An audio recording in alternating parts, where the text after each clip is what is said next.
with more retail locations than any other carrier in Western Oklahoma. It's no secret that we provide opportunities for students to learn remotely with distance learning plans and MiFi devices. We also help these schools live stream their games, so family members across the country don't miss the action.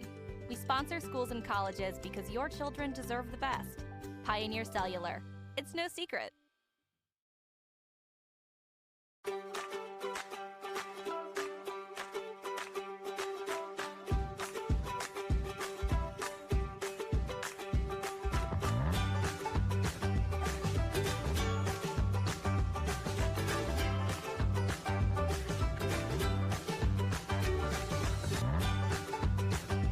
Stream with Oklahoma's #1 high school streaming service, Squirtle.tv. Find out more at Squirtle.com/stream.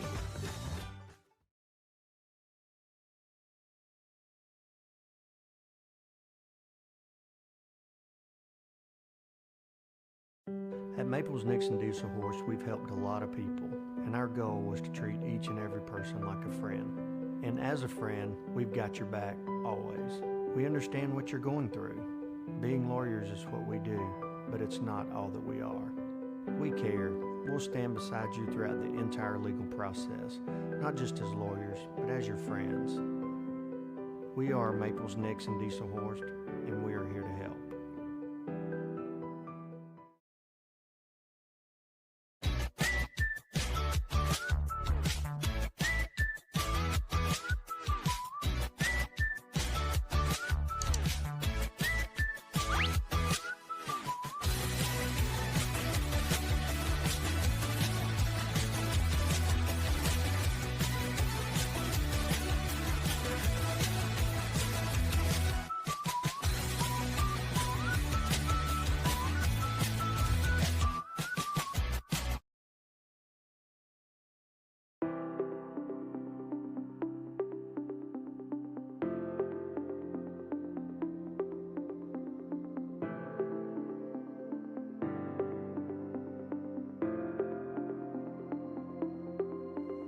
Is it time for your school or business to purchase a new phone system? Give the experts at Versatile Networks a call.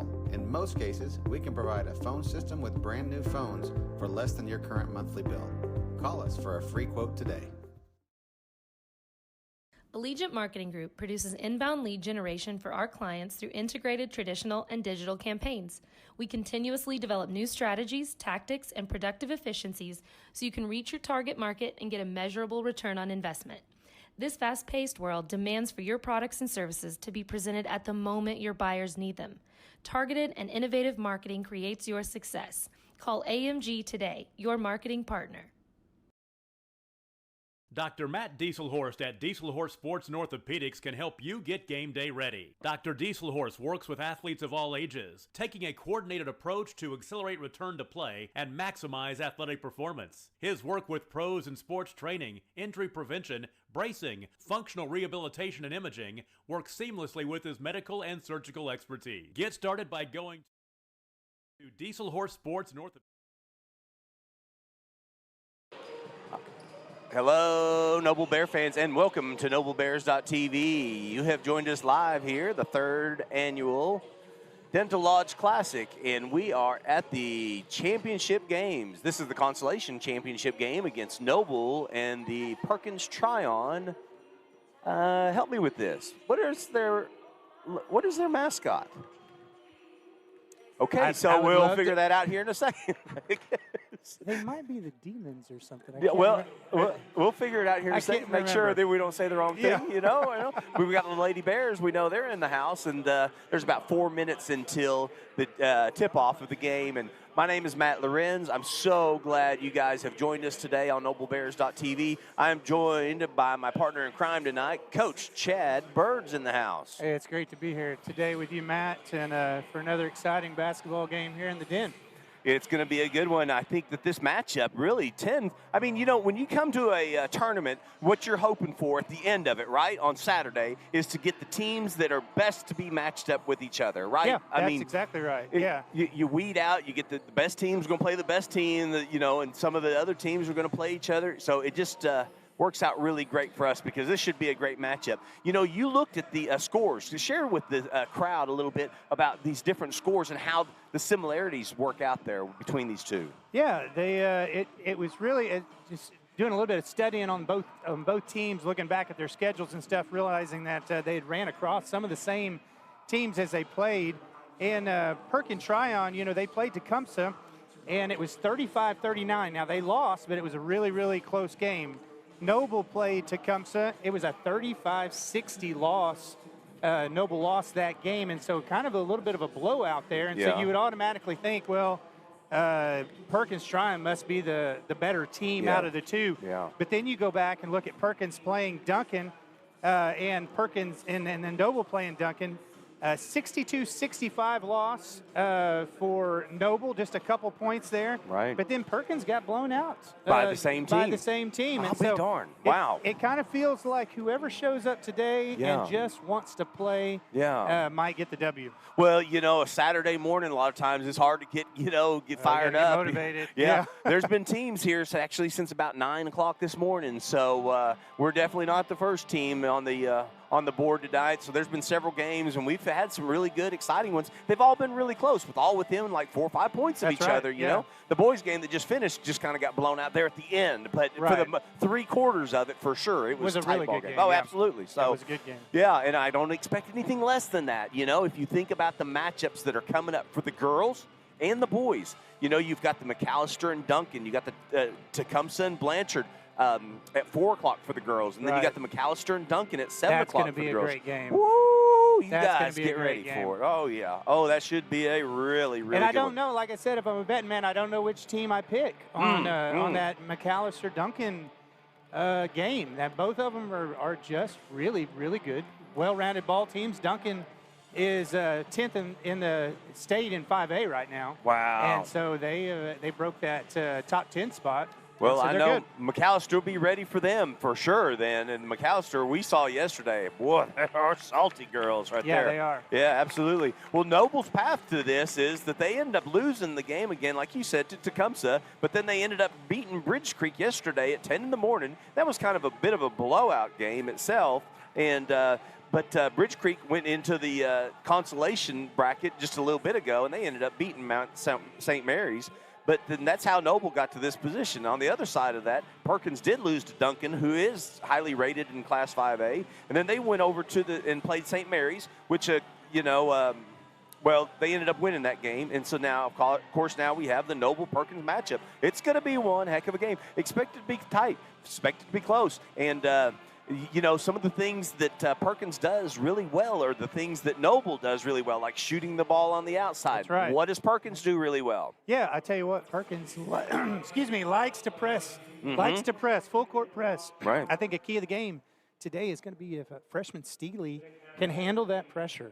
As Perkins brings that full court, they do two different presses: a man-to-man press and a 1-1, 1-1-2-1 is how they set up in some of those in a zone press. And so we'll see. And I think she'll be able to do it though, Matt.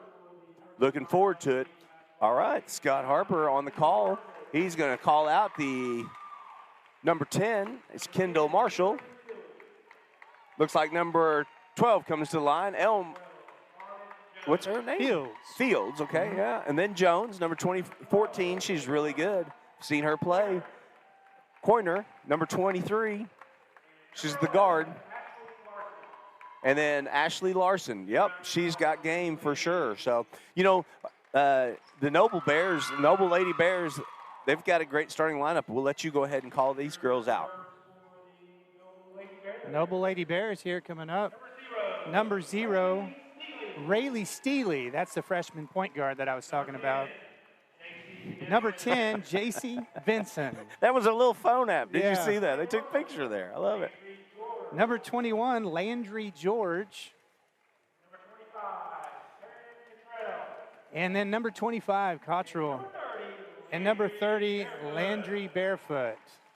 Rounding out that 5 starters for Noble. Man, they got the whole thing down at the end of it right there. That's pretty salty right there, the way they got that. I've used that word twice now. Let me stop. Okay, all right. We'll forgive you. All right. Well, it's about to tip off here. We're looking forward to this. This should be a great matchup. We are excited that you're here. We've got a pretty decent crowd here in front of us or behind us as well. And there's a lot of folks that are going to be online watching right now. So we're excited that you're here at noblebears.tv. All right, we're fixing to jump off here. We're going to see who takes that first possession. Ball all got all the way to the ground. Yeah, there you go. Yeah, they pick it up. Perkins has it.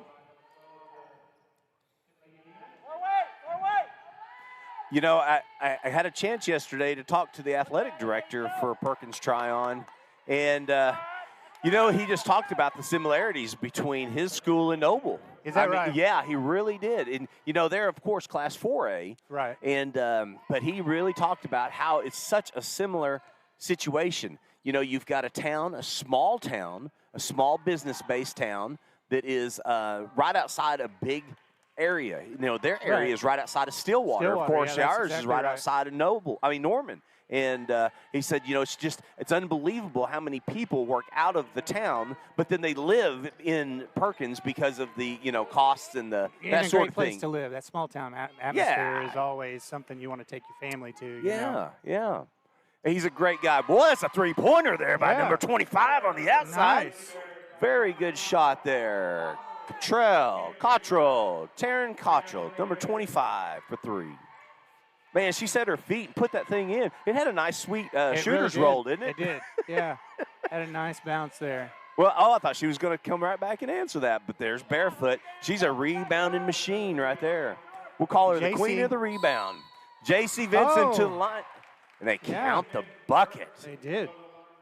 You know, that Euro step, she steps right, and then she comes left again. The girl reaches up for her. She ends up stepping it in, putting it right in the bucket. And because of that Euro step, she avoids the contact, and that girl slides underneath her just a little bit, and that's what causes that foul. Does she complete the three-point play? I'm sorry, she doesn't. Scores 5-0. Noble's ahead right now with 6 minutes, 30 seconds left in the first quarter. This is Ariana Corner. They just pass it to the corner there. Good look from the corner for Perkins, but no go. We was kind of in and out right there, wasn't it? There you go. Steely, the outside, over to Landry, over to Taryn Cottrell. 25 looks to see if she's still hot from the top of the key.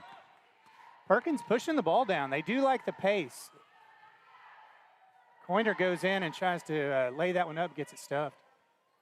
Cottrell with the rebound, clears the backboard over to Landry. Landry looks down court all the way to J.C. Vincent. J.C. Vincent with a right-handed side layup, and that's 2 points. That's 7-0. And then Perkins says, that's enough. They need a timeout. We need a timeout. We need to regroup. We need to regroup. Absolutely. Well, we got J.C. Vincent. She's got 4 points already, and then Cottrell has 3, which makes that up. You know, with Trell just doing as well as she is, clearing the boards as well as playing good defense, the 3 points, you know, she's really getting active right now. That's right. Now she's a junior this year. Is that correct? I believe so. I believe that's right. So. Yeah. So really good start for Noble. That's what they needed against this team. You know, they're fast paced. They've been able to run the ball up and down the court. They had a couple steals so far, and they come out you know, when they played Tecumseh, we did not see this type of emotion and enthusiasm at the beginning of it, especially. That's exactly right. Yeah. I agree with you. Totally agree with that. Coach Vandenberg said that it was just a real off game for them. Well, my goodness, how long had it been since they played? I mean, that was true. Chili's analogy. Is like, you know, when you're off that long, you know, it's hard to kind of get back into the rhythm of it. Look at Cottrell.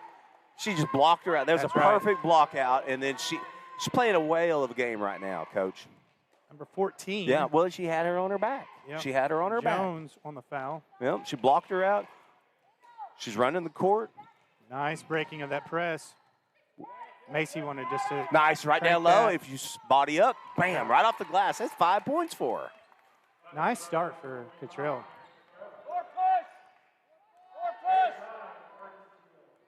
They change up the offense just a little bit here for Perkins.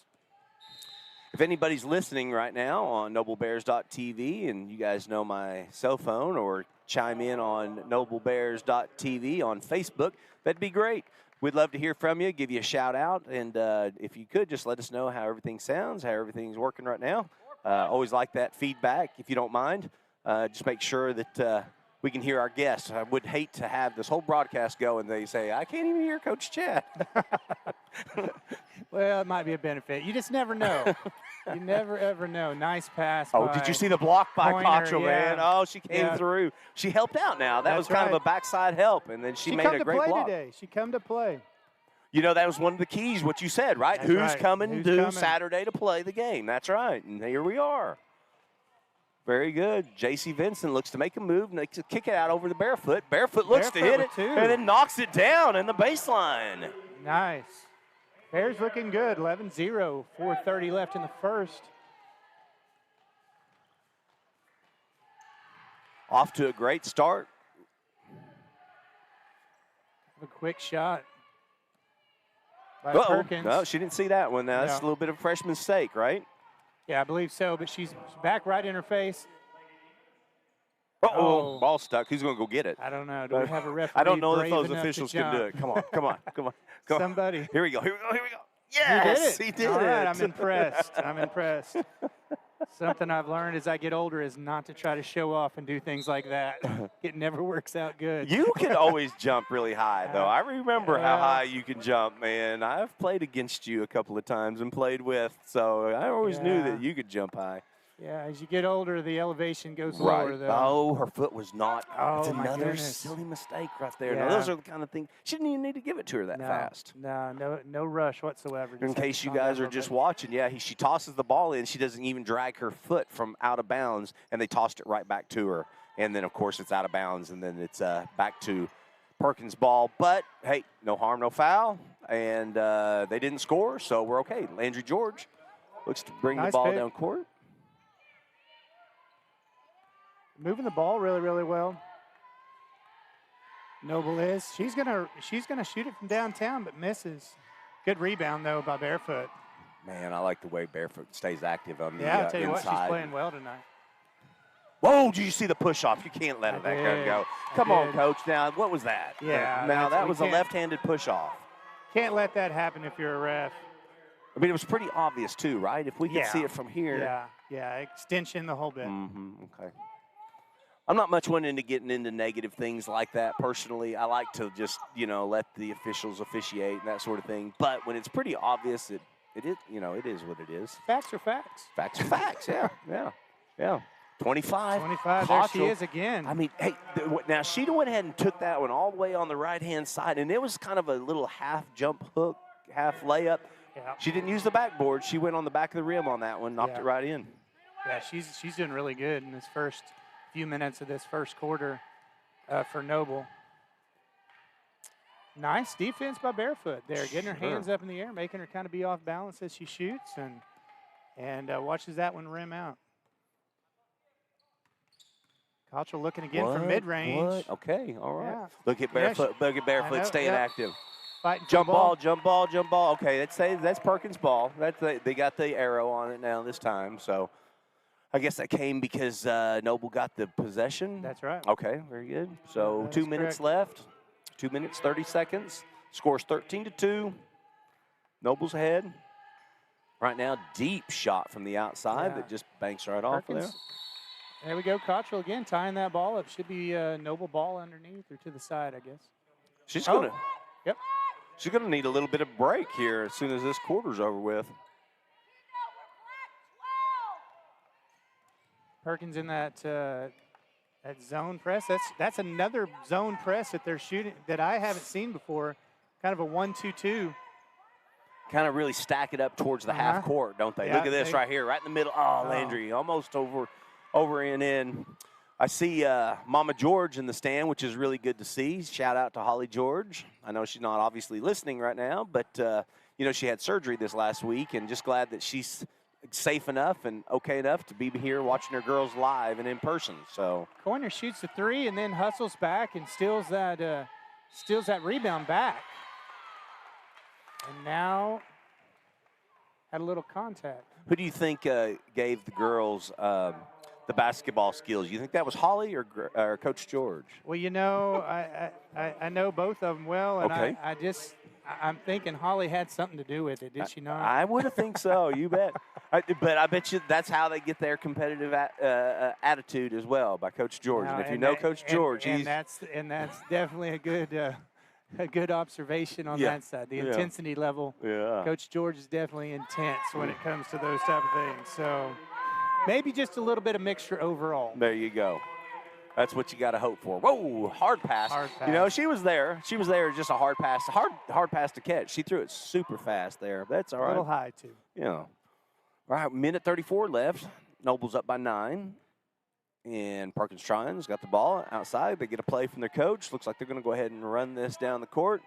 See, with 1:20 left in the first quarter, if they can put together a few more points, kind of tighten this thing up a little bit for them. And Perkins, they're looking for something that's going to work right now. They've changed sets 2 or 3 times. They've changed defenses on the defensive side a couple times, the press, and so they're searching. Yeah. J.C. Vincent thought that Steely was going to make a move on the left, and then didn't quite do it. Yeah, that's okay. All right. Let's see if we can tighten that up. Looks like number 30 is coming into the game for Perkins. Number 30 is Samantha Daniels.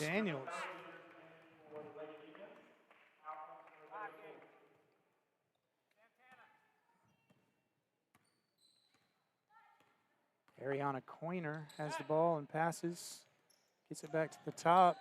Little spin move and goes ahead and shoots, but what great defense by Noble. Barefoot there in the middle again, kind of making her presence known.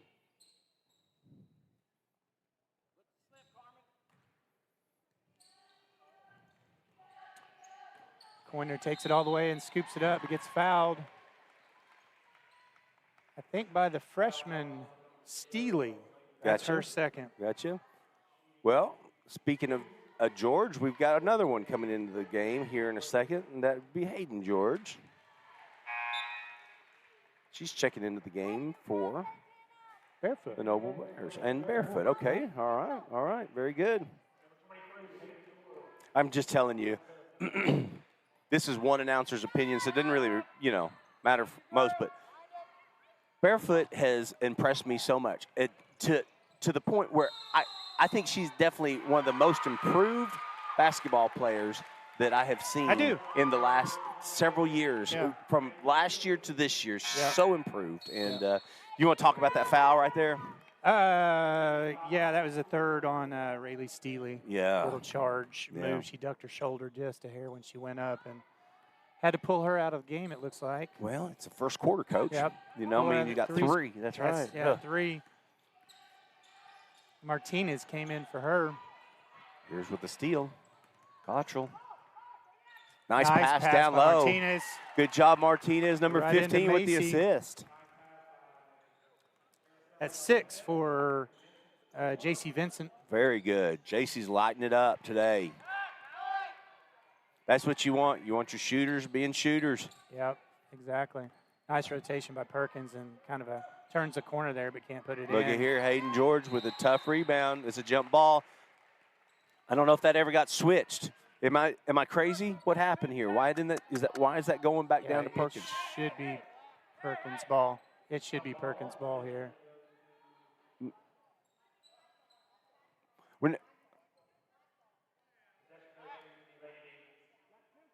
I'm almost sure it didn't get. Yeah. Okay. Oh. Is this correct, or I didn't know if it got switched? No, I think you're right. I think it's right. Okay. We had it down low, I think, a while ago. But okay. Either way. Well, no harm, no foul. Anyway, right. Now it's possession. Noble will get it. This going to this direction this time. Right. Now we got a couple of people checking in for Perkins. Looks like number 12, Elmore Fields. She's checking actually back in. I'll call her Elmore, but that's not it. Amori Fields. Okay. And did you see number 34? Was they also the other check-in, Ashley Larson? Now she's a starter as well. Okay. That's right. Checking back in. Yeah. As that starter. Hey, what a great first quarter for Noble, 15-5.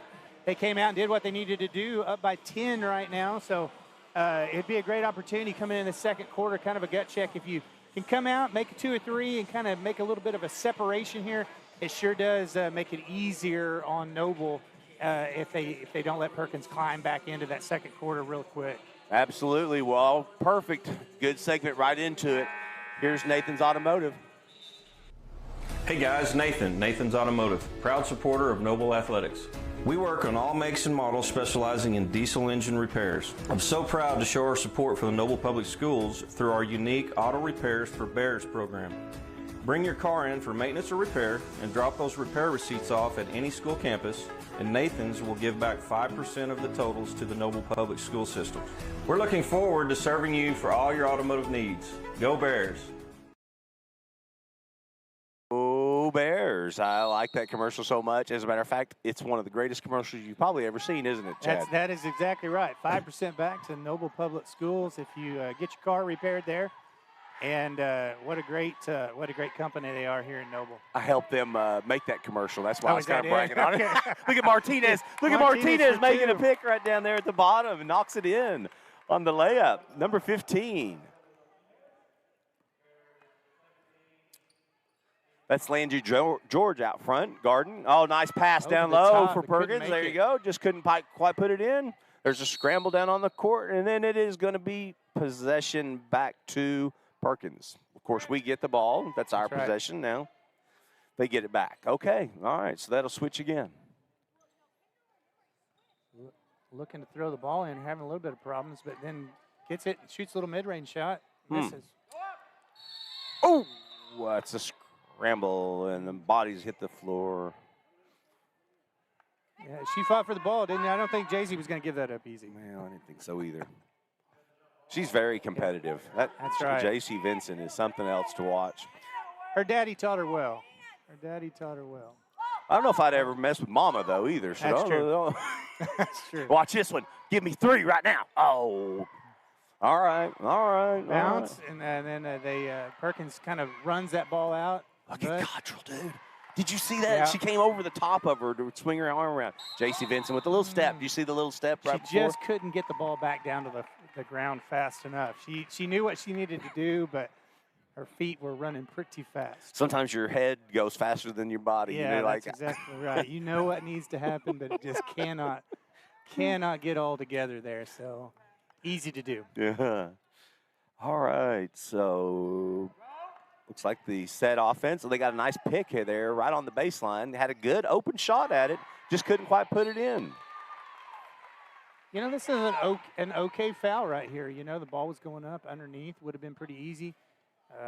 Number 25 there with Cottrell. It's going to be her first foul. Not a bad foul to give. Looks like Coyner's going to check into the game again. Number 23 for Perkins Tryon, the guard. She's the one that kept the ball in her hand quite a bit. Now, it looks like there might be a little tape issue going on down there on the court. Okay. You know, Coyner, you're talking about her checking in. She rides in the same competitions I do every year, this OSSAA, SORCA horse riding competition. She won the saddle this year. So she's a good horseman and can play point guard. Very good. Just an athletic young lady. Darn. Martinez had it there for on a break a little bit, but then lost the handle of it, and it just ends up going back over to Perkins. Number 14, she's got a great shot on the outside. I just felt like that one was coming down before it ever started. She got her feet set. Yeah. She got her feet set, had a good look. Good shot, Carmen Jones. Nice. Look at Cottrell. She said, I take it all the way. Ooh, she lands on the ground. The official's going to call he's going to call an official timeout, and looks like she's going to get up off it. She may have got punched in the face a little bit there when she's holding her face. Yeah, so that's 9 points. Wow. 9 points for her. We don't want to see her out for very long. She's going to probably catch her breath. Toughen up, kid. Let's go. Yeah, catch her breath and right back in. Okay. Perkins bringing the ball down. They moved the ball a little bit better on that last possession, I thought Perkins did, and they found that open shot. Yeah, and here's another screen. Yeah. You see that screen on that side? Great shot on the outside by Coyner, number 23. Coyner right there, lighting it up from outside. Now, she rides horses. Is that like, now, pardon my ignorance, but is it barrel racing or is it? A little bit of everything. We do. Boom! Nice Landry. from outside from Landry George. I've done that before. I've said Landry Jones, and I'm like, she's not a quarterback. My mistake completely. Watch here. Coiner, is she hot? She's getting hot. She got the answer right back she's for getting Landry. hot. You bet. Yeah, she rides in. It's called Play Days, and so it's barrels, poles, rings, and flags is what you ride. 4 events over 2 weeks. Okay. And to believe it or not, she was riding against my son Tyler. Tyler had won the first week, but she was clutch and came back and beat him the second week and won first and I believe second. Wow. Riding 2 horses in the competition. It's a state competition. Oh, wow. Riding against a ton of kids. And she did really, really, really well Now, and won a saddle. Is that a high? No, that's not. That's beyond a high school then event. That's they have all ages. All ages. Yeah, there's wow, there's so impressive. What's called a roundup club or horse club. Okay. From across the state, they all come together for 2 weeks That's during awesome. the season, and they ride. And she definitely won that state title. Does she know you as well? Oh yeah. We know each other okay. really well. Oh, very good. Yeah. Very good. Do you see her folks in the stands? I seen haven't them, looked to be honest with you, but I do. Well, maybe they're I don't listening see 'em, but online my by eyes are chance. bad. Yeah, maybe they're listening online. And if they are, hey, shout out. Your daughter's killing it right now. Yeah, she's doing a good job. Cutting you hot. Let's see. J.C. Vinson. Oh, looks to penetrate. Decides to step back. Oh, she goes all the way back. Oh, 3-point line. Just missed it on the outside. Perkins pushing that ball back down again. Coiner just takes it oh, my up and goodness. under. She's putting on an exhibition. You know, this is what we were talking about earlier coming out of that first quarter was Noble needed to continue on and make sure they kind of built a lead.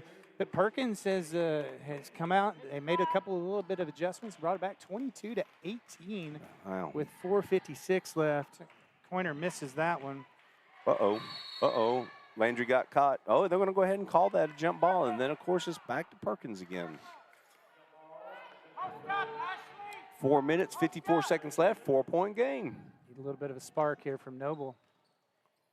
Well, we got Cottrell, and then it checked in was Tugas, number 14, Emerson Tugas. She brings a lot of energy to the team as well. So when she comes back in, she comes into the game. A lot of times I see the energy level step up from the Bears. So let's see how this goes. We'll look for that, won't we?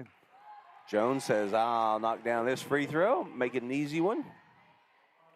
That's 4 points for Jones. Looks like Landry George is going to check back in the game. Also a Perkins Tryon, number 10, Kendall Marshall looks like the starter is going to check back in. So we got Cottrell coming back out of the game. Didn't even get a chance to play any offense on that one. Don't know why. It's kind of a weird rotation. They brought her in. She didn't get to do anything, and then they brought her right back out. A little bit of a bump there. JC was going to get to the rim no matter what right then. Yeah. I felt like you weren't going to be able to stop her from getting down there. She was going to find a way to get there. It's Marshall's first. Okay. For Perkins. And that was who? What Marshall. number? What number? Number 10. 10. Oh, she just checked in, though. Right. Okay. Right. Okay. Yep. 4 minutes, 30 Pushing left. that ball down the court. Yep. Perkins is. Look at who's the shooting. Pointer. Oh, that one kind of went in and out. Good In and out, rebound. but a good look. Oh, bam. Face plant. Oh. Tugas on the ground. Pump up the music. All right. We'll take a. Oh, she's up. Oh, that's a tough girl. Dude, I literally saw her land on her neck and head, and it looked like it landed right into the dang floor. Look bad. From here. She's tough. Oh, she is tough. Give her some kudos, man. Oh, my goodness. Wow. 34 with the look, but miss. Games like this, you got to hit your free throws, Coach. It may makes be a difference on the down the stretch for sure. Sure will. I didn't like the way she walked before she took off on that She one. was excited about going to the rim, and she forgot to take the ball with her. Oh, so gotcha. That's what happened there. So Noble ball. I heard a coach holler out, "This isn't football." That's what I heard him say yesterday. Yeah. I just giggled. I was like, that's for sure. I was like, he must be the receiver or something, you know, running first. Landry's getting trapped. And instead of getting trapped there in the corner, she throws it back on the side, and Tugas gets it. Yeah. Ah, dang it. I don't like these passes. 4 minutes. It's a 2-point ball game. They let them back in. They did. Noble ball. See what they got called up here. Maybe something they can shoot. Cross court over to Landry George. Sets her feet. Knocks down a big-time three. Number 21, Landry George for 3 points. That's her second, and I'll tell you what, the key is what you said. If she gets a look, if she gets her feet set, square to the bucket, she doesn't miss very often. Well, it gets set up by the skip pass, too. Yep. You had your point guard right here, and then they skipped it over there to her. Right. And then so that gave her the opportunity to have the defense not be able to adjust that good. So she knew she was going to shoot it, too. I mean, you could literally tell, she was like, she was ready. Yeah. I'm perfectly set. Yeah. Bam. That was a walk on number 14, okay. Perkins. All right. Kind of rolled with the ball there. Number 20 for Perkins is just checking into the game. Marshall again, and she's got a few points. How many points? 4 points. 4 points. Two free throws and a bucket as well. All right. Uh-oh. Look at George on the top of the key. Set her feet. Was able to shoot. Yep. Had somebody in her face that time, but. And they're going to count that bucket. And that's going to be probably on Landry Barefoot. Yep, 30. 30. That is Barefoot on the foul. It's her first. Oh, it is her first foul. Yeah, that's her first. Yeah. You can handle that from a center. That's right. First foul. 3 minutes left. All the way down to Tugas. Good pass. Down court. Uh-oh. I just saw that. It's all right. Just physical play. Little shot on the outside by Tugas. Ball goes up. Why not? She was open, had her feet squared. She just didn't get it to go. Well, foul on J.C. Vinson. Her second. Coach Vandenberg said no, she pushed off, but only after she got crashed into. Right. In my humble opinion, yeah. Unfortunately, I just call it how it is. I tell you what, but it doesn't hurt. Sometimes as a coach, just talk to them a little bit. You need to get the next one, and it puts it in their mind that they might have missed one. Thank you. So that's good stuff. They might right give there. it back to you a little bit later when you play. It's a little bit of a mind game you coaches play on the officials, don't you? Well, if you can do it in the right way, then a lot of times they'll remember you as time goes on. Gotcha. Oh, my. There's Hayden. Nice little shot. Bounced off the rim, but it's going to stay possession. Noble, yeah. Good look. 2 minutes, 43 seconds left. Yeah, 24-25. They made it a ball game here, Matt. Yeah, we got good competition here. Martinez is checking back in the game. Who's she going to come in for? She's going to come in for Tugas. I think Tugas has played pretty well, but Martinez played pretty well when she came in the first quarter. Yeah. Wide open from JC. Oh, I thought she might just She took it to the baseline. But she took it to the baseline. Wow, the bank is open, too. Did you notice that? The bank's open on Saturday. Nice shot. She took it to the baseline and then counted and then banked it off of there. That was an impressive shot. 27-24. This is a need for a stop here by Noble, maybe, and then if they could come back and score. What a heck of a push-off. Number 14. I officiated some football. Right. But I never wanted to officiate basketball because of a couple of things. One, you're so dead-gum close to the crowd, and they can hear. I mean, you can hear every single thing, and I just never wanted all that just pressure and it's something else to hear some of the fans and the coaches get after the officials, Well, and in some gyms, like if you play Clinton was one of them. Okay. You are right on the floor. The fans are right on the floor. We're talking feet. And if it gets a little unruly as an official, you feel a little claustrophobic. Wow. Wow. Gyms like that, we're a little better. I like how they've designed the den because at least you're off of the court a some little protection there. If you get a family maybe that doesn't agree with what you're calling. Right. Well, that was a pretty good play by J.C. Vinson. She, played a lot of good defense there. The ball was on the ground, and she got after it and then tied the ball up. And, of course, now it's Noble's ball. Back over to Landry George, who's set her feet. Missed it right at the top of the key. That's all right, though. Come right back, and looks like there's a lot of pressure here going down the court. Jones kicks it over to Coiner. Coiner's looking down the court. Nothing's there. Turns back around, looks at her coach. Says, what do we do? This is a good coach right here. Been here for a while, too. Yeah. Very, very good. Has a ton of set plays. Their defense is, like I said, they went through 3 different full court presses, that the girls know. And so very impressed. They snuck number 34 around the back door there to get that little easy layup there on the back side. And 27-28. They went up 1 on Noble right now. Noble needs to buckle down. Hayden George with the shot in the center. Missed it just off the glass. 33 seconds left in the first half. And, yeah, we've got to pull it out, and they're going to shoot that last shot, Matt. Real nail biter here. Now, and they're up by 1. So up by 1. Can Noble make a good stand? Will Perkins call a timeout? Spreading it out just a little bit. I always do that kind of stuff when the coach is like close by, I was trying to influence him, are you, right? Matt? Yeah. I'm surprised there's not a timeout being called. Yeah. 1 second left. They shoot. Martinez throws it up and just misses it on the outside. Guys, we're at halftime. We thank you so much for watching NobleBears.tv. We're going to find a really good interview. We're going to bring them here to the broadcast and let them say a few things with us at half. Got anything before we go to half? 27-28. We let that one up by 1, but I'm sure Vandenberg will do some adjustments here at halftime, and we'll see a little bit more aggressive Noble team. I want to, when we come back and I get you back, I want you to kind of your thoughts of what she's kind of going through and what she's saying in the locker room, okay? Sure. All right, we'll be right back here. NobleBears.tv.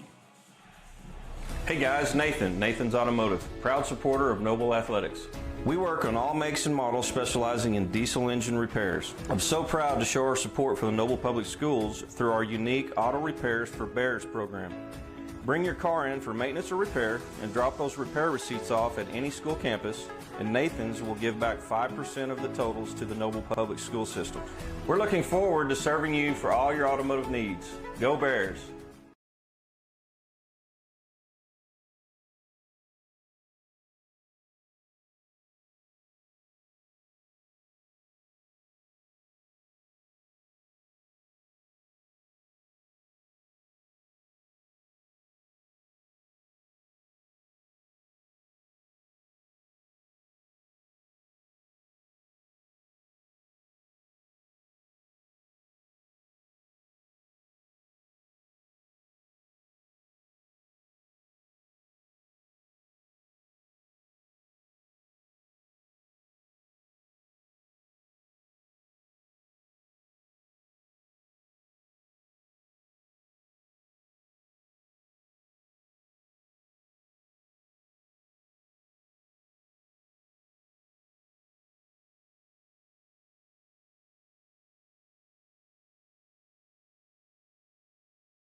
Let Dr. Matt Dieselhorst get you back on the field, backing all Oklahoma athletes on the field and off. Support your school's booster club and get your business in front of thousands of potential customers. Talk about a win-win. Advertising packages start on this streaming station for less than $10 a game. Call 405-726-0835 or email adam@squirtle.com right now for more information. It's no secret Pioneer Cellular cares about the students of our communities because we're in your communities with more retail locations than any other carrier in Western Oklahoma. It's no secret that we provide opportunities for students to learn remotely with distance learning plans and MiFi devices. We also help these schools live stream their games so family members across the country don't miss the action. We sponsor schools and colleges because your children deserve the best. Pioneer Cellular. It's no secret.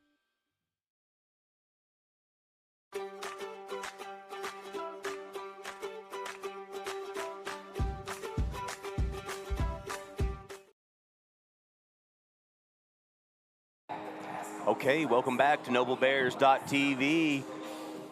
We are here with about 6 minutes left at halftime, and I promised an interview, and here he is, the one, the only, my guy on the sideline himself, Scotty Harper, is in the building. So, hey, Scotty, thanks for joining us, man. Thanks, Matt. Absolutely.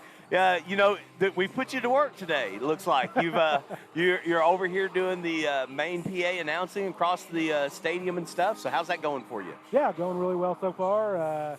Just happy to help out and Sure. help the girls get a W today in the consolation finals of the Dental Lodge Classic. So yeah, You're doing a good job over there. We kind of just forced you right onto it, and you just, knocked it out of the park just like you always do. So Yeah. Thank you very much, Chad. So you've got some stuff coming up. Talk to us about the upcoming baseball season. I asked your head coach. Give me his name. Eric Hughes. Yeah, Coach Hughes. Coach Hughes. Yeah, I asked him to do an interview. He said he was going to at the boys' game at halftime about the season. But now for NobleBears.tv, you're going to do the broadcast of it. Is that right? Yeah, so myself and Randy Kersey will be doing the broadcast for all the home games for sure. And obviously, we're still trying to discuss the logistics of doing the away games as well, including that trip to Florida. We need to talk to Mr. Solomon about that. So, but yeah, we're going to try to give the Noble Bear fans as many Noble high school baseball games as we can give them this year. I got you. Well, that's going to be great. Now, how many games do they play, Scotty? Yeah, I think the regular season is probably about 32 games, maybe a little bit more. We've got several festivals, several tournaments, including that trip to Pensacola Beach during spring break, I think it's March 14th. Don't quote me on that. That's okay, yeah. Yeah, so around that Mid-March. time. Yeah, okay. So, Well, that's going to be fun, going to Pensacola with the whole group of high school boys. That ought to be a blast. oh, yeah, it's always a good time. We went with Braden as a freshman, and obviously his sophomore season was lost to COVID, and then we didn't go last year because of COVID. So we're looking forward to that trip. It's always a good time. Hopefully we have good weather. I'll tell you that first year we went. It was ideal really time, right? Yeah, it was really cold. Oh, cold that yeah. weekend. Oh, I remember that. Yeah, so there was frost. Most of us were in sweatshirts and sweatpants on the beach. Oh, so that's funny. a few of the boys got in the water, but for the most part, everybody stayed out of the water. Just kind of like a polar bear plunge on that one, though, huh? Yeah, for sure. So. Hey, so why don't you tell me and the audience, what do you bring to the table? What's your experience with baseball? And then what is the experience of Kersey with baseball as well? So I can't speak to Randy. I know he's a big Yankees fan. Okay. Which he and I are going to have lots of discussion about. I want to see some knockdown dragouts, man. I'm just kidding. Randy's a good, great guy, very knowledgeable of baseball. I know he's a baseball junkie like myself. Obviously, I graduated from Noble, and I know Randy did as well. So I played college ball, and my son Braden is obviously committed to Carl Albert State College in Podo. He'll start there in the fall. Whoop, and whoop. Awesome. I'm so happy for him. I think as far as what I bring to the table, obviously I'm the sideline reporter for NobleBears.tv during the fall. Absolutely. For the Bears. So, kill it. And just love the game. Coached a lot of these young men growing up, including your son Trevor, whenever he still played baseball. So I remember those days well. Man, I loved it. So Coach Scotty was always the tough one on everybody. But, man, you expected and demanded a lot from those boys, as they were young growing up. You knew they were good athletes. Why not push them, right? Yep, obviously, prepare them for that middle school. There you go. And high school coach is going to expect the exact same thing from them. I always appreciate that about you as a dad, watching you coach them up like that. I thought, man, he sees some talent. That's why he's pushing them. That's why he's demanding that out of them, Yep. Some parents didn't like it, but, hey, that's probably why they didn't end up playing baseball for the rest of their lives either. So I don't know. But, yeah, looking forward to a great season, Matt. Okay, good. Obviously the Bears made a excuse me. They said a really good push last year in the playoffs, right? Yeah, they made it to the state playoffs. They lost in the first round to a very good Bishop Kelly team. Who ended up playing for the state championship against Carl Albert and gave Carl Albert everything they wanted, but they just ran out of gas. You just, if you lose, you'd like to lose to one of those championship guys, caliber teams, So, well. But at the same time, I mean, I think the Bears, some good young players coming up that I think will contribute this year, give us some needed depth. I think we've got 5 or 6 seniors as well. So, some juniors, including Colin Fisher, Colin Thomas, those guys. They're going to contribute. Jake Williams. So, looking forward to a great season. All right. So, what do we say right before we go? Go Bears. Thanks, Matt. You bet. All right. Perkins ball, they're going to throw the ball in from out of bounds, and they're ahead right now by 1, 28-27. We're going to go to third quarter action. Ball shot deep from outside. Landry Barefoot with the rebound. It looks like there is somebody caught with their hand in the cookie jar, and that's number 44. She picks up another foul there. Or is that 34? I apologize. 34, Larson. Larson. I thought I saw a 4-4 there. My bad. Sometimes you can, those numbers are hard to find. All right, so here we go. Steely with the ball in her hand. It's good to see her back on the court. She pretty much stayed. Oh, number 25, Cottrell, kind of reached in after she had missed the ball. And now it's going to be Perkins' ball. Now, if that's Cottrell's foul there, that brings up only her second foul, so she's staying out of trouble.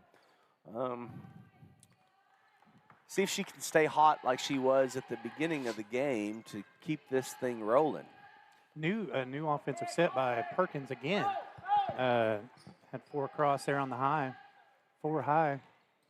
Takes a lot of practice to have so many offensive sets, Coach. It really does. You can build on those year after year after year, and he's been here long enough that, those kids, they start learning it in middle school, and so it kind of, you can build on that. Landry with a look. Yeah, JC with the rebound. Throws it back down to Rayleigh Steele. Look at here, a nice move on the inside. Just missed it to the tip of the rim. Perkins running the ball again. Good defense by number 10, J.C. Vinson. Landry George looks to run the court a little bit, looks down, picks up Rayleigh Steele. Down to J.C. Vinson, looks for a reverse layup. Looks like she got hit a little bit, but had no a little call. Contact there. No call. Looks like number 20 is trying to check into the game for the Perkins Tryon team. Still don't have the mascot. What is wrong with us? I really need to figure that out. That's just going to bother me. But look at the front of their cheerleading uniform. It is Demons. Sir. Yeah, I thought it was. There you go. There you go. Yeah. There you go. Look, I think that's Landry Barefoot with the foul, okay? And that's her third, should be.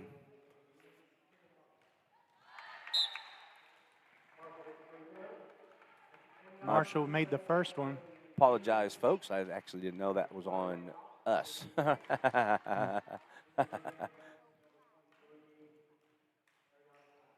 Missed the second.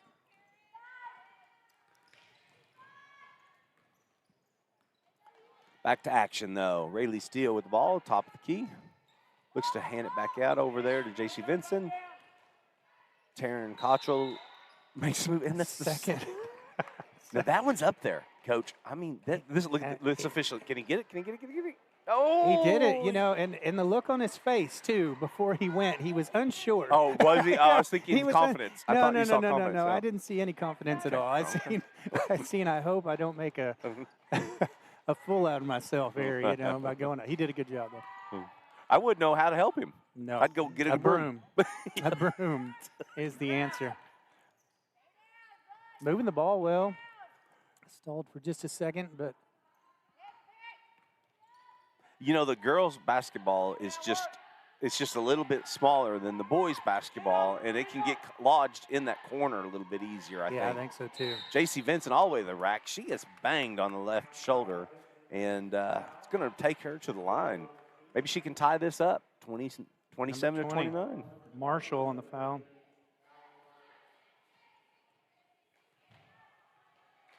Scotty came in and did an interview with us at halftime talking about NobleBears.tv going to broadcast all the baseball games, or at least several of them. And he's doing the play-by-play with Randy Kersey. So, that's going to be good. Yeah. That's so going to be really good. She makes one out of those two. So it's 28-29. It's 1-point game. Perkins trying to take it all the way there, but a good defense by Barefoot. Cottrell coming all the way back down and scoring on the other end. Coiner thought she was going to, maybe stand, look for a charge, but yeah, it never happened. Never even came close to it. So that's 11 points for her. Really see if she can stay hot. I mean, we're going to need her. She's the shooter tonight. That's right. Barefoot with great defense, right in the middle, kept her hands up, didn't reach. Boom, kicks the ball out. Coiner runs into Steely. And she had a reach there. Yeah. That was a reach on her. Believe it or not, that's only her first foul, though. Oh, wow. Super aggressive ball player for only one foul in the third quarter. Yeah, that's very good. She's had a great game.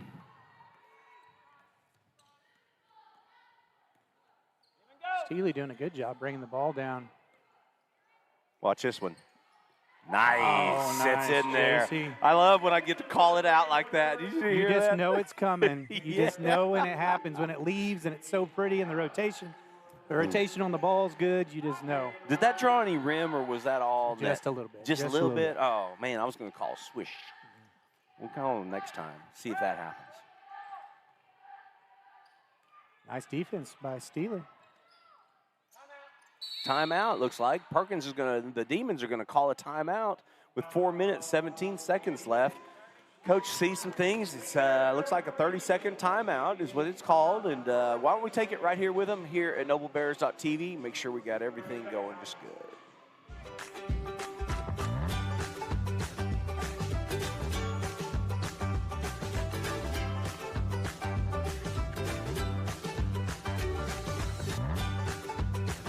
Stream with Oklahoma's #1 high school streaming service, Squirtle.tv.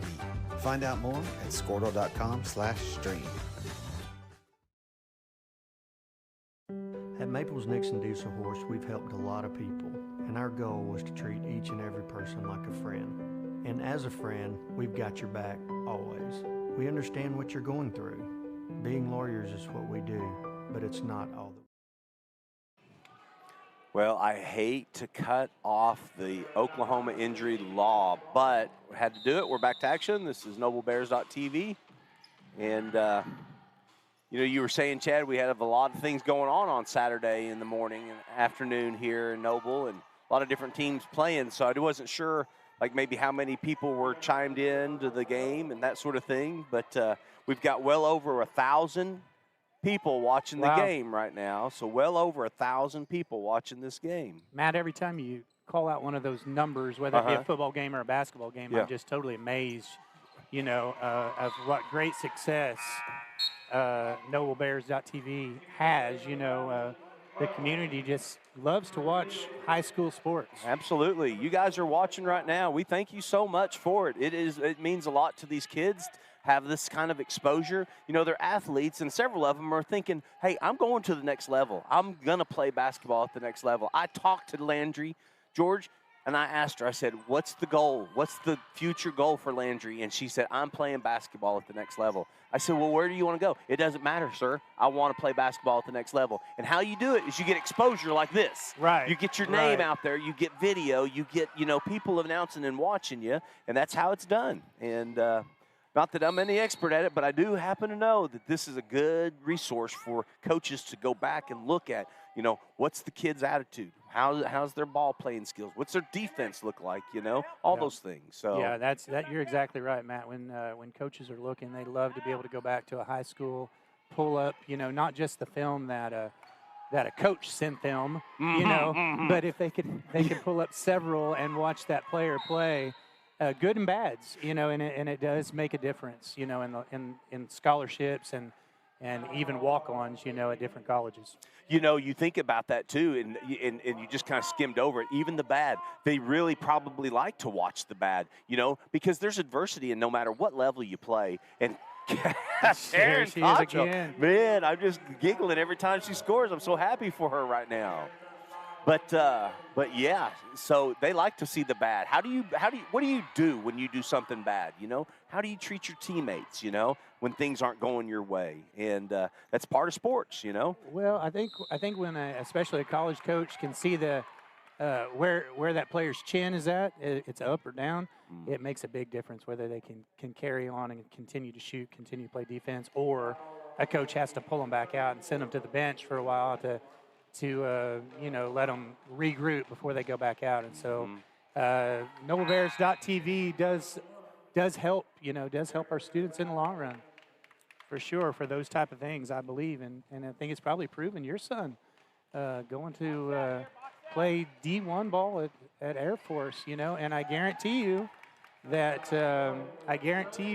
he's seen a lot of film over the years, of him playing and his attitude in those situations. Mm-hmm. Well, those are definitely things that, as a coach and a dad, you just do what you can to work on with your young athlete. You definitely work on the things that are wrong and you praise the things that are right. But, over the years, that's something we've definitely worked on. Cottrell made a great play down below, and then she comes right back and shoots a free throw and then buries it. That's a good shot on the outside by Landry George. Good hustle by Stiegley. Let's see if she can stop this one right here. Good defense. Good defense against Perkins there. Noble 37, Perkins 31. Took a commanding 6-point lead right now in the third quarter. That's right. They came back out. They did the little adjustments, at halftime that they needed to do. I know Coach Vandenberg probably said, if we don't come out and play like we did in the first quarter, we're going to lose this ball game. It's up to you. And Nobles decided they'd come out and maybe try to repeat that first quarter instead of the second one. Rayleigh Steele saw a little opening over on the right side, and then somebody reached in and got the ball and just knocked it out of her hands. That'd be kind of strong with that ball on the outside. Hayden George clears the boards. Pointer just a little too much on that one, and shot over the bucket on that three-pointer.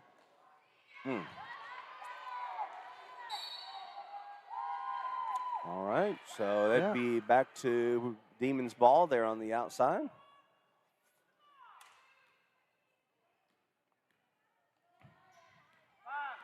They've slowed the Demons have slowed the ball down just a little bit in the first half. They were pressing it pretty hard, but not as much in that possession for sure. Noble's pressing these kids all the way out in three-point line, deep out here too. That's right. And so looks like Barefoot's going to check back into the game. I wonder if she's going to come in for Cottrell. Looks like Cottrell needs a little bit of a break here. Let's see who she reaches in for. Well, exactly right. And then here goes Martinez coming in for a Steely. I like the way Martinez has played over the last couple of minutes as well. That was Steely's fourth, though. I didn't. Oh, so she picked up a foul there. That was her. She picked it up, and that was her fourth. So it's going to have to pull her out for a little bit. I didn't see it, actually. So she doesn't pick up that fifth foul, number 34 there. Larson with the 2 on the inside. Good little turnaround jumper that she had. She's probably got close to about 6 or 7 points, doesn't she? 7. Yeah, 7 points? 7 points. Yeah, you're right. Okay. Martinez gets the ball down on the bottom baseline. She gets double teamed and then knocks it off of one of their knees, and it's still Noble's ball down on the baseline. Marshall coming in, and Marshall going out. So, so it's one for the other? Yeah, maybe Mallory, sisters? Yeah, must be in Kendall. Okay. Well, they're going to call 5 seconds. That's a turnover down there on the baseline. Couldn't get free from the defender, and Martinez didn't throw it in. Had only 5 seconds to do so. Didn't get it done. They're asking a lot from the freshman Martinez to come into the game on a tight tournament game like this, championship game. It definitely is it's a totally different ball game from middle school to that high school and even ninth grade ball. Nice. Wait, is he going to count that floor? On the floor. Oh, man. I didn't know. I was like, that was continuation, though. Oh, okay. All right. Well, as I was standing here, I was like going, man, count that bucket. Yeah, for sure. Look at Landry. Oh, good block by Larson. She kicks the ball forward. Great great play all the way around for Larson. Give Larson the credit for all that happened there at the end, and Perkins comes back. Now it's a 2-point game at the end of the third quarter. We're starting the fourth. It's a tight one, folks. Sit back, relax, and enjoy it. It's going to be a great finish. Thanks for joining us here at NobleBears.tv. We care. We'll stand beside you throughout the entire legal process, not just as lawyers, but as your friends. We are Maples, Nixon, Diesel Horst, and we are here to help.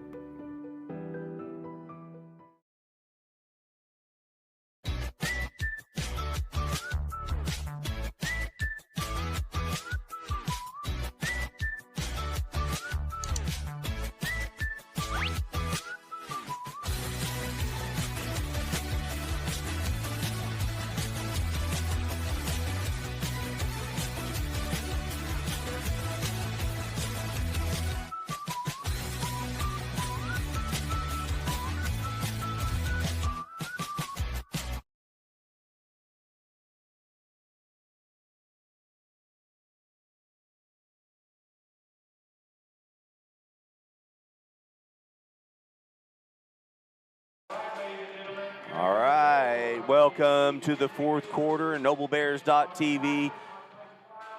Thank you, folks, for watching NobleBears.tv. I appreciate you guys tuning in. Make sure and connect with us on Facebook, Twitter, InstaSnap, YouTube, all those fun stuff. We're on social media. We'd love to connect with you. Let us know that you're watching, and we thank you very much for doing so. Barefoot with the rebound, clears the board. Looks like there's a foul right over the top. That's going to be Larson. She reached over and no. 14.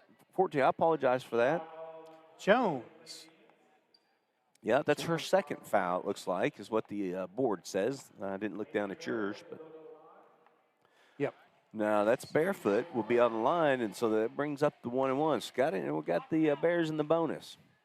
Need these two right here. She got the first one. All right, let's keep track of these fouls now. If we're going to shoot this many fouls here towards the end of the game, now that we talked about that at the beginning, how important free throws are. Daniels checking in for Larson. Okay.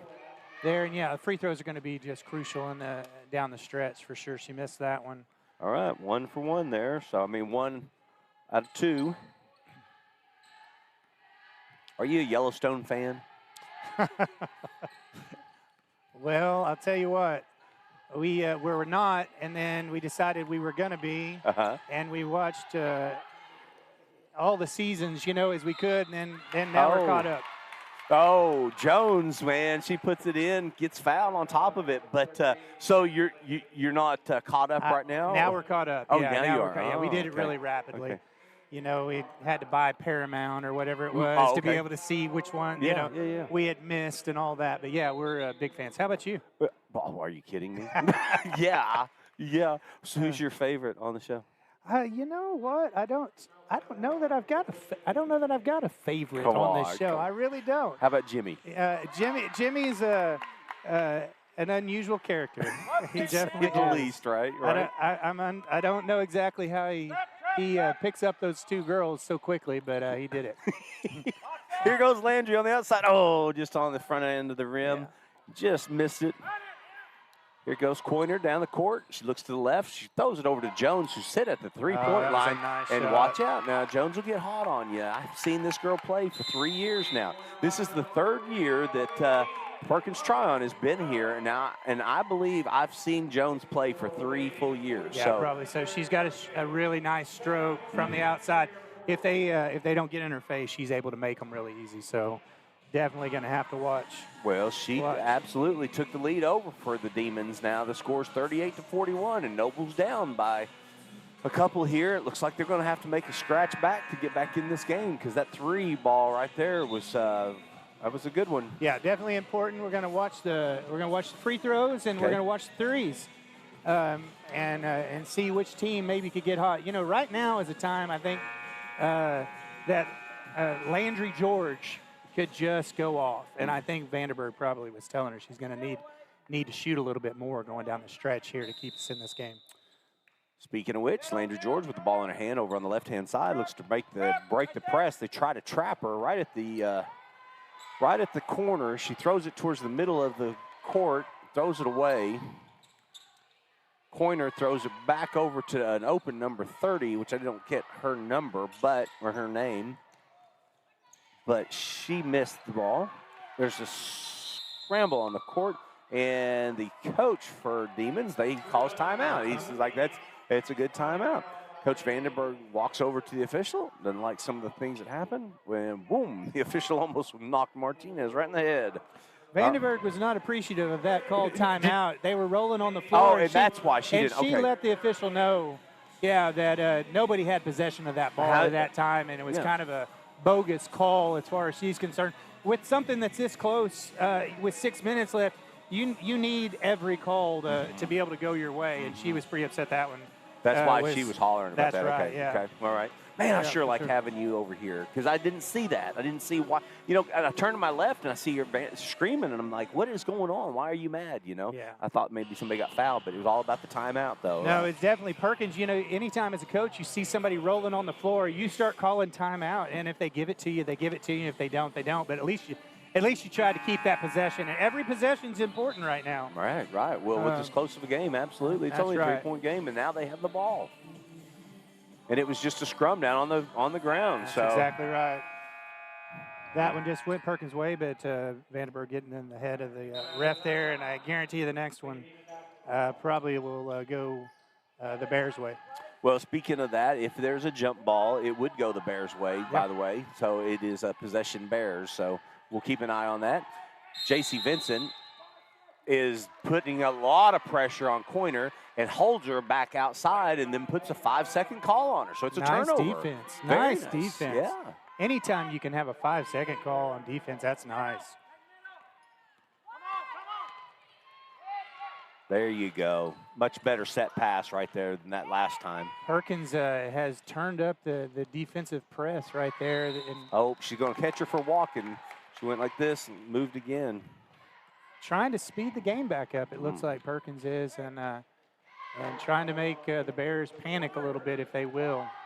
Going to have to show some consistency here in our game. Can you help me out with Cottrell? Where is she at as far as fouls? Why is she out of the game? I don't know yet. I don't know at this point. Maybe it's one of those deals, 6 minutes left, and she can rest her maybe a minute. She feels like she can get more use out of her, down the road. We got Steely looking to come into the game. Landry George over on the front end of the rim. A little short. Barefoot. Did you see that? Barefoot. Yep. She got down, picked up the ball, turned around, looked at the bucket, made a shot, got a foul on number 34, Larson. Now, that can't not be her first foul, Coach. No, I think I'm off on that. You got to get this whole foul thing down, man. I've got to be off on that one. Because if that is her first one, she's played a whale of a game for one foul. That is true. I feel like I've missed one or two there. Okay, well, I can't see the video boards not helping us out at all either. So Barefoot sets and bangs home the free throw. Good job, Barefoot, with a made free throw. They look to break the press. Coiner got the ball over on the right side. Look to reverse. Finds an open forward. Misses it. Down on the floor again.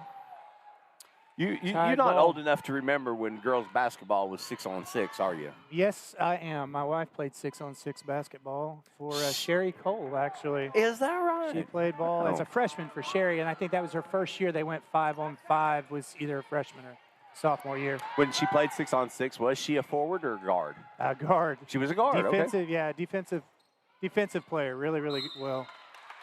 Looked like a clean block from back here, but that official right here that's coming up to the table, he definitely saw it a lot better than I did. Look clean. All right, so number 20 is at the line. She looks to shoot and swish. That's the best kind of cheese to play basketball, don't you? The Swiss. The Swiss. You get it? Swish, Swiss. Yeah. Okay. No, It's my dad's joke of the day. It's definitely A dad joke. Well, it ain't easy being cheesy. That's true.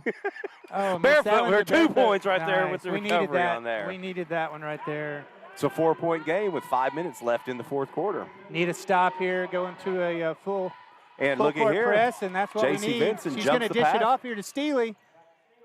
That's right, Steely with 2 points. The freshman 0, Steely, definitely trailed behind. Get on the court. There you go. Look at her down on the ground. Get on the ground. There it is. And that's a jump ball. That'd be no. Oh, he called timeout. It wasn't anybody's ball again. Okay, all right. Wait. Hey, let's things settle down and let me settle down for a second. Again, we'll be right back here at NobleBears.tv.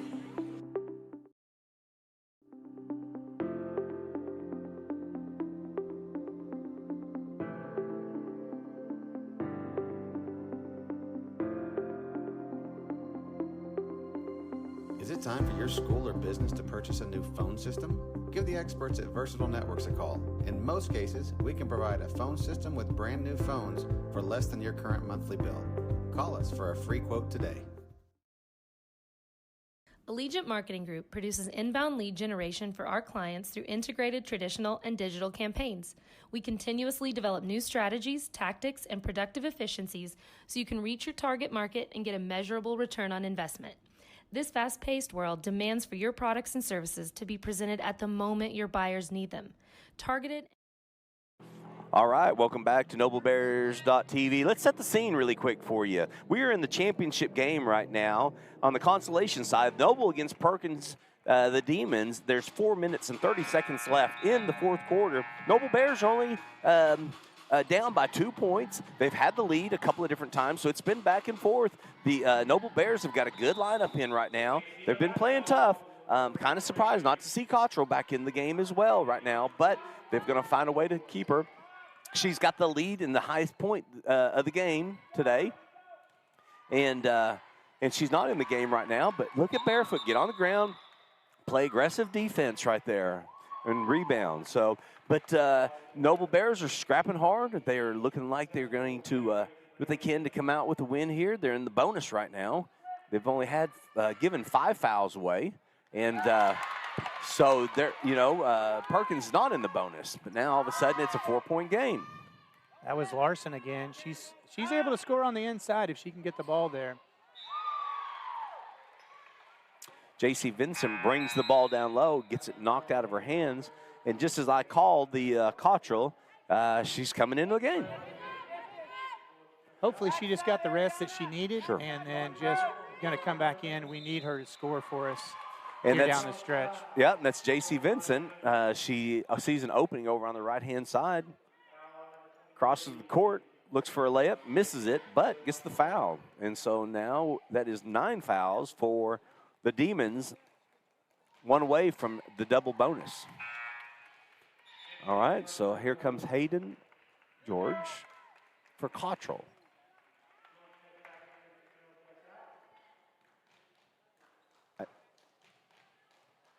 J.C. Vincent to the line. Misses. Ball goes up. Whose ball is And this? then Cottrell comes back in. So I'm not crazy. There was something that was going on while they kind of jumped in and out. Okay. I don't know. Yeah, something. Okay. Yeah, Okay. I see what you're doing. I see what's Yeah. going on. All right. Just let's pay attention to Yeah, that. I think it's offense for defense on those moves. Nice dish. There you go. Serving up the dishes. That's Barefoot. Giving it over to J.C. Vincent, who lays it up on the right-hand side. I like this full court press that Noble's putting on right now. Let's see if they can keep them out of from underneath the bucket. Larson. Nice. And then there is the queen herself in the paint. Landry Barefoot, number 30. 3:33 left. A 1-point game. I love it. Good Noble matchup. down by 1. This is gut check time. Got to move. There you go. Nice move on the baseline. She kind of gave her a little shimmy shake over towards the middle, and she took it baseline, shot it, thought she was going to make it. Coiner throws it down to Larson. Larson steps back towards Taryn Cottrell. banks it in off the right-hand side of the glass.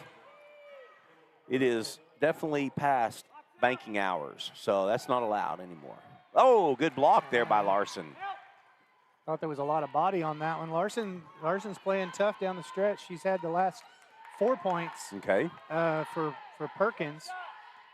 And it seems like they're trying to get that ball down low to her. Get her at the high post this time. Oh, little reach by Barefoot. That's okay, a little aggressiveness. 12, nothing but the brick. That's all right. She comes into the game. I haven't seen her yet. So, oh, no, we've seen, Emor Fields. Okay. She's got 2 points. Doesn't shoot the ball much. Gotcha. Well, it's open. It's open.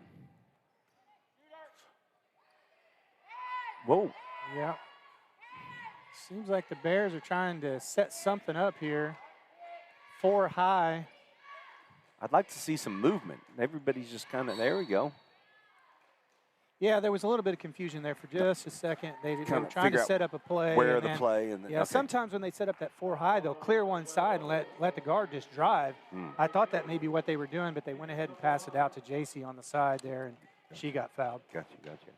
Well, now here's another free throw, and we missed that one. So that's the 3rd free throw in a row we've missed. Right. We're at 50-50 since we started counting in the 4th quarter. All right. So, folks, keep track of that. You know, there's a 3-point game, so every single free throw, every single point matters. And these are free. So there we go. We made that one, though. So J.C. Vincent, out of the 2, she got one of them to fall. Now she tries to press forward. Jones goes ahead and breaks the press. They throw it over to number 10. 10's looking to drive. She banks it off the glass. Hayden George gets the ball, and looks like somebody got fouled, and they're going to blame that one on 20. It was rather 20 or 30. No, it's got to be 30. So it was, yeah. Landry? Yep. I think that's Landry's 4th foul, 3rd or 4th foul. So Cottrell comes back into the game for Hayden George. I thought that was a little bit of a ticky-tack foul, being 2 minutes left, 2 points, and she had already shot. Kind of the shot had already been made, I thought, by the time they made contact. 2-point game. Cottrell with the ball in her hand. Throws it over to J.C. Vincent. J.C. Vincent looks to make a move over on the right side. It's getting a lot of pressure by Coiner. Stop. There we go. Steely with a great looking look at it. Just came, in and out of there. Dropped halfway down, then came back out of there. Fields. She has to shoot shots like that. You know, she's got the open look. And as a freshman to be able to pull that, I'm impressed. Well, it's a 3-point game, 1 minute, 30 seconds. Ball's tipped, and Cottrell knocks it out of bounds there. That'll stay possession, the Demons. We got to watch here, Perkins. If they pull this out and try to play a little bit of stall ball, Noble might have to do something. Probably going to have to foul. Have to do something about that. And they do put it back out to the top, and they're pulling it out. Now, how many girls have 4 fouls for Noble? Now, I think Barefoot, they on the video board. I think is the only one that's probably. On the video board, they showed 4 for Barefoot, okay? Is that right? Yes, sir. So, okay. All right. So Steely and Barefoot then. I missed one on Barefoot. Well, it's all right. But they're going to stall this. We're going to have to get up in their face to be able to stop them and try to pick off one of these passes. They got to get in the passing lane. They're just a little bit late coming into that passing lane each time. All right. Good defense. And we get the ball back with 44 seconds left. Oh, that was definitely a reach in. It's in Cottrell's hands. I like that. That was a reach in, too. The one right here in front of me, though, maybe the officials were running back. They missed that, but I saw it. All right, so here's 2 free throws. This could really tighten the game up here. Both of these made. It'll be a 1-point game. That'll be the first one in. This is the first one. Need this one. That's a nice close-up shot there of the player that looking for the free throw, Love. Maybe she gets this one. Nice. And, all right, so 1 out of 2. And then Coach Vandenberg says, hey, let's kind of take a timeout. Let's regroup here. We got us a 2-point ball game, 37 seconds left. No reason to panic. They're definitely going to have to make sure they're going to come out in a full court press against them and try to speed them up and turn them over, Yeah. Perkins coach, I guarantee, is telling them, take a deep breath. You don't have to throw the ball. throw the ball away, just take your time, make sure it's there, those type of things. But I think Noble can turn them over in this possession really easy. Yeah, man, they get in that trap a lot of times, especially if you can get the taller Cottrell up front a little bit, putting the pressure on them up there with J.C. Vincent as well. I think they might be able to do some damage there on the traps and stuff. I mean, maybe they might find a way to get him in the corner. But, of course, on the other side of it, the Demons coach, he's a good one. He's going to be telling them, here they come. They're going to trap you. Let's get this thing out of there. What's the most important part about a trap in a press offense? Where are you trying to get the ball to? Well, always corners. If you can get them across half court and trap them in the corner, that's where you want them, where you can get the most pressure on them. I know right now Vanderburg's telling them, if we don't steal this ball, don't let them have an easy two. We'd rather foul them even right now and make them earn the two with 37 seconds left than just give them two and then have to go back and match it. So here we go. We'll Cottrell on the ball. Steely with the pressure. Oh, actually just she stopped at the baseline, okay? So Coiner stopped at the baseline, and then Steely just couldn't stop, and then the body just pushed her a little bit forward, and that's she's fouling out of the game. That's definitely true, and I really kind of feel like, 37 seconds left, and Ariana kind of came back up underneath Steely, pushing on her. I don't know if that was not just kind of a 50-50 ball there. I don't know. That's kind of a questionable call as far as I'm concerned this late in the game. Well, it took her out of the game. Man, here we go. We're going to have to do this without her. Number 23, Coiner, sets up to shoot, and then there's another free throw that we talked about earlier that is so important to make. She missed it. J.C. Vincent looking for some help. Looks like she's got the ball over to Cottrell. Vandenberg's right there, right in the ear of the official, asks for a timeout. The official says, all right, so full timeout with 28 seconds left. We're not going to dare go anywhere. We're going to stay right here. And the JV boys are stepping up next. They're in the house, and you know what? They're doing the exact same thing that the varsity girls are doing. They're going to win and try to win the consolation bracket side of the tournament. And I can't remember who they play. Do you remember who they play, Coach? Not right off the top of my head. Give me a second here. Let me peek down there. Maybe Bridge Creek, if that's true. I don't know. We got 28 seconds left. It's 49-51. Well, Bears are down by just a couple. Steely's foul ends up not being a detriment, but a positive because we go down, they miss a shot. We come back and we have a chance to get a look. Vandenberg's got to be drawing something up. I'm saying Landry in the corner maybe, or Cottrell underneath. Well, the girls are very intent. They're all looking at her. I mean, she's got the clipboard in her hand, and Coach Keith Treat is right there talking to some of the bigs. Now, that's what his role and position is with the team. Am I right? Center work, that sort of thing. Right. Yeah, exactly. Yeah. Does a really good job with them. Yeah, Barefoot's come a long way. So impressed with her, as well as Hayden George. Cottrell with the ball in her hand, 26 seconds Landry's left. Out there outside just waiting. They're going to call a charge against the Bears. Vandenberg is definitely not happy about this one. This is the second or third call that he's made against Noble down the stretch, and Vandenberg's not happy about it at all, and maybe rightfully so. Ball's moved forward to Coiner. Coiner's got the ball, and she's pushed by Cottrell in the back, so that's going to end up being Cottrell's. Is that third or fourth foul? That's a good question. I'm going to say third. Okay. Oh. I don't mean to put any pressure on you like that, but because they're hard to keep track of the points and the fouls and all those things, Right. And so, darn. Yeah, that's not the kind of what you were looking for towards the end of the game. Not with the 2-point game, Coach. No. There's 17 seconds left, and there's a 2-point game. Just a discussion going on between the referee and Coach Vandenberg, fighting for her team. Really can't blame her in the sense that definitely a couple of questionable calls going down the stretch, and you'd like to see those go your way, sometimes. And right now, you know, it hasn't. So we got Ariana Coiner on the line, going to shoot these technical fouls. So the first one goes up, and it is made off of a nice shooter's roll. It hit the rim and the backboard and the rim again and went to the net. Next one up, she's going to set and shoot, and that was a Swiss. That was definitely the cheese or whatever you call it. This is the best dad joke of the day. Right, it was. Oh, yeah, and that's actually for the foul. That one was for the foul. These are for the technical fouls. All right. This is Jones that steps right up. Now, all of a sudden, the game is just almost out of hand right now. 49-54, 49-55, and there's only 17 seconds left. And, of course, Perkins has the ball. So what was a 2-point game has now turned out to be a 6-point game. Right. Straight two possessions here.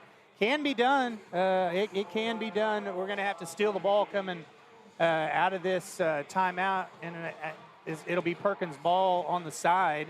Okay. And so they're coming up with something there. They're probably going to just a total deny, in-your-face type man-to-man defense is what I'm thinking Coach Vanderberg will have to do. And if for some reason they get the ball in, they are going to have just to chance it and foul immediately. Yeah. And let them go to the line. Hope they can come back and score if they don't make those free throws.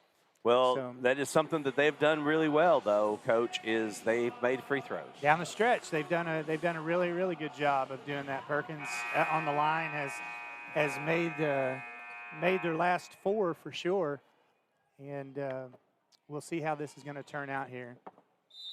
Well, again, I wanted to thank all you guys. There's, right at 1,000 people watching right now, the Perkins Tryon versus Noble basketball game, championship game. Thank you so much for tuning in. Win or lose, we're so happy that you guys are supporting the Noble Bears program and watching them. As the Demons are looking to run around the court, try not to get fouled, try not to give the ball away, and try to stay in possession of it. If they do get fouled, they obviously are going to be able to go to the free throw line. There's no foul made, no attempt for a foul, and the game is over. 49-55 is your final. Perkins over the Noble Bears. So Noble ends up in the tournament. Out of 3 games, they won 1 and they lost 2. That's right. They were close on one on this one, and now the Noble JV boys are coming up, and they are to play next. And I think there's going to be an announcement to the Perkins Tryon Lady Girls. Let's see how this goes. We'll stay right here as they. It's putting a lot of pressure on Scott Harper too, right here. That's right. That's right. Carmen Jones. That's right. That's the girl that she was talking about. You've seen for several years, shooting the 3 from the outside. All tournament team. Very good, Perkins Tryon. You got to give them a hand. Thank you for coming in. This is a quality, solid program from the very top. Like I told you, I met the athletic director. I was able to meet the coaches, the boys' coaches for Perkins Tryon. He's phenomenal. He's phenomenal, Coach. Just wait. He's young. Yep. He's aggressive. I mean, we get to play them tonight. Right. Right. And you'll see what I'm talking about. He's a very, very good coach. So. And I think we're probably in for the same type of game tonight that we seen this afternoon. It's going to be a close ball game between those two. They're matched up pretty well, and I think it'll be something worth watching. Absolutely. Well, we thank you for joining us. Thank you to Emma, to David Rowden, who's here in the house that did a lot of the video work. Ricky Bobby, that's in the room. He's switching in between. We thank you guys. We're going to end the broadcast, and we're so thankful that you guys watched. Now, listen, come back at 5:30. Is that? Didn't I tell you that? That's right. If the timing works out, it's going to be right at 5:30. The Noble Bears varsity team is going to be taking on a very, very good Perkins Tryon team tonight, and it should be a heck of a basketball game. Definitely, if you want to continue to watch basketball, they can go to YouTube, Noble Athletics, and watch on there too. The rest of the tournament, if they'd like to. Yeah, absolutely. You definitely can do that because the JV team is coming up next. Go right over to YouTube and watch the Noble Athletics. You guys are probably sitting at home going like, well, why don't you just stay online? Just not scheduled. There's a stream key, all this kind of stuff. So, hey, I'm sorry. I don't make the rules. But my name is Matt Lorenz. This is Chad Berg, and we got 2 words for you. Go Bears.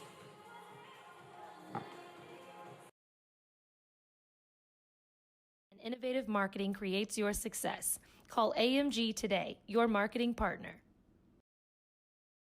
Dr. Matt Dieselhorst at Dieselhorst Sports and Orthopedics can help you get game day ready. Dr. Dieselhorst works with athletes of all ages, taking a coordinated approach to accelerate return to play and maximize athletic performance. His work with pros in sports training, injury prevention, bracing, functional rehabilitation, and imaging works seamlessly with his medical and surgical expertise. Get started by going to Dieselhorst Sports and Orthopedics. Let Dr. Matt Dieselhorst get you back on the field, backing all Oklahoma athletes on the field and off.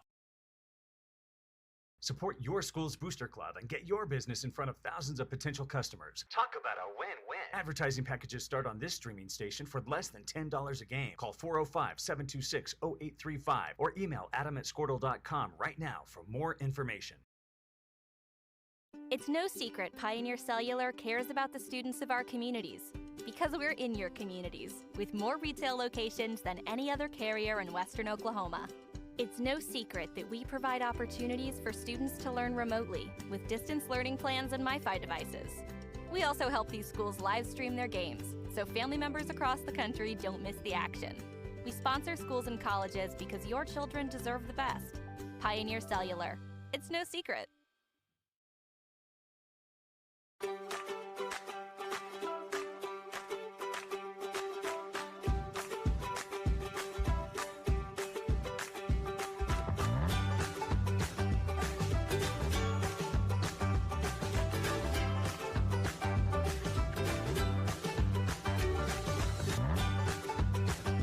Stream with Oklahoma's #1.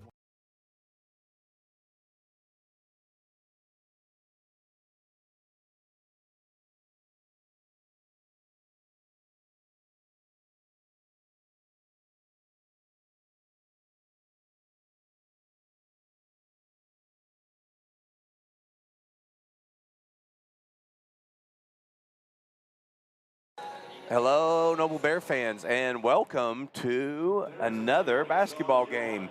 Let your friends, let your family know that the Noble JV is playing right now. We're going to go ahead and broadcast them.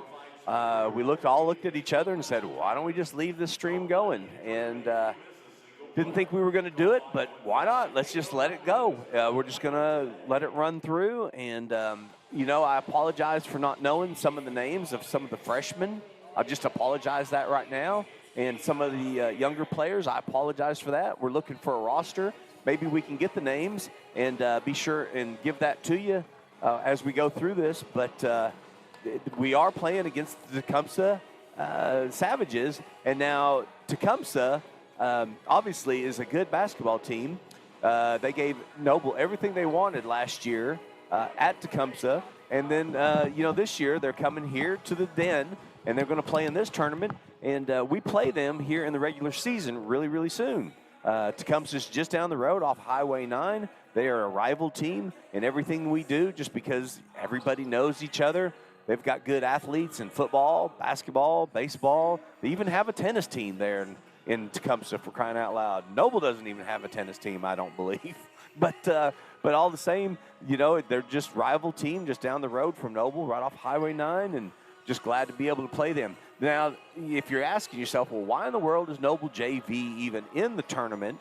And the answer is because there's some COVID issues that happened with another team.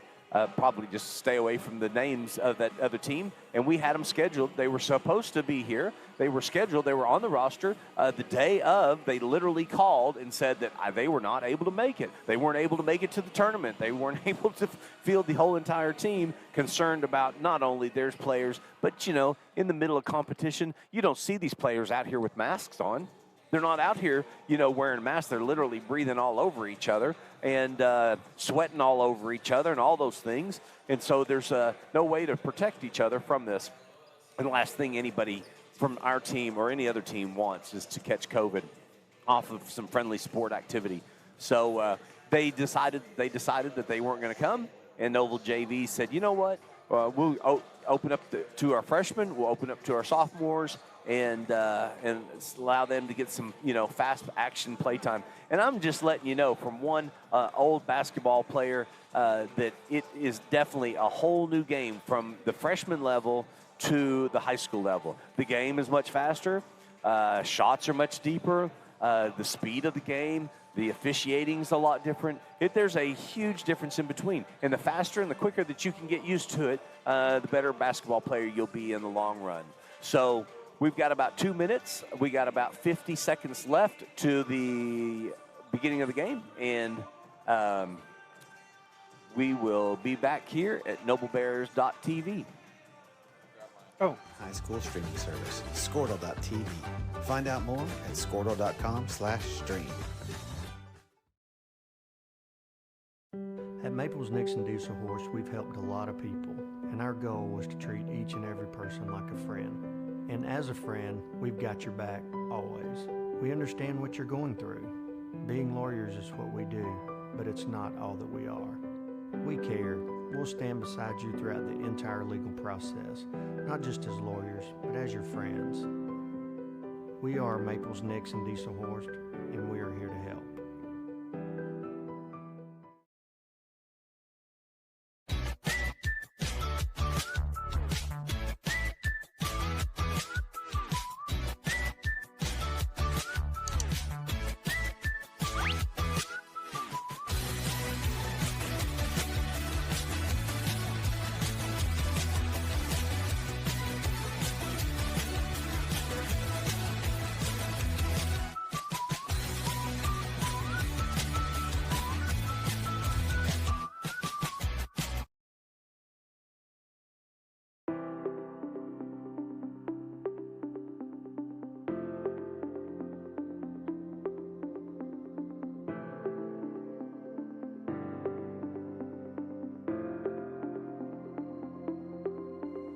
Is it time for your school or business to purchase a new phone system?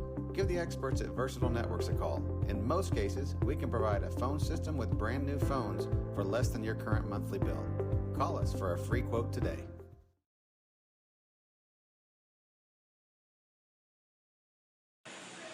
Okay, we're back live here on the air, noblebears.tv. We've got about 50 seconds, as you can see in the on the clock there at the bottom right-hand side, and that's about 40 seconds left until the Noble Bears JV team takes on Tecumseh Varsity, and should be just a great game.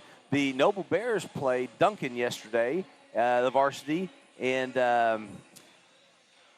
they ended up winning the game yesterday. That's what put them here. So welcome to the house of Vipe Magazine. I see him across the way, so Vipe Magazine's in the house.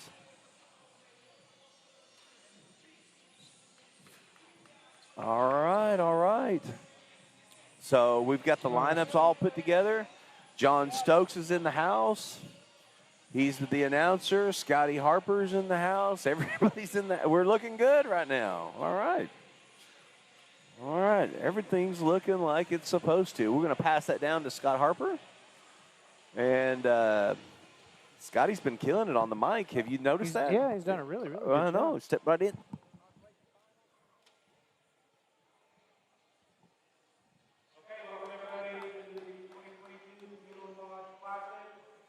All right, this is his big announcement. This is where you have to talk the most right here, Coach, where you have to say, welcome to the Dental Lodge Classic and starters for, and so, it's a little bit nerve-wracking.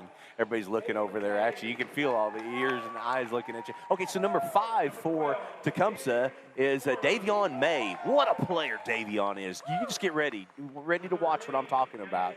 Number 12 is Ben Corley. A good ball player there as well. You know what? Who hustles a lot is number 13, Jace Edwards. I like the way he plays. Number 23 is the big body down below, Jackson Myers. But then the big kid down below is this one coming into the game, number 42, Brennan Carter. All right, we got the Bears being called out now. Bryson Carey is number 1. Number 3 is Graves. Number 5, Rudd. I like the lefty, Rudd. That's right. Number 20, Elmore. And last but not least, number 32, Bradley is coming onto the court right now. The kid's got ups, man. He did. I mean, you know what his favorite restaurant is, don't you? Dunkin' Donuts. That's exactly right, man. Because I saw it. You Yeah, saw it. Sorry to spoil your dad joke there again, but all right. yeah, all right. I knew it was the JV's, definitely the JV's favorite restaurant by far. Yeah. Man, he slammed it home in the at the pregame, didn't he? Yeah, it was nice. Goodness, Yeah. he can get up. He's there got some high. height too. Now, how tall do you think he is? I don't He's know. looking like 6'3", maybe 6'4". 6'4", probably. I would Oh think, no, yeah. that was a bad throw up. Throw up. What? That's not the proper word. Because that ball went all the way back to the Tecumseh side on that. That's but right. They took the possession of that ball. Looks like May kicks it over. Number 12 on the corner there. It's wide open. Number 1, Carey picks up the ball, looks over there to Rudd. Rudd's got to survey the court. He takes the point.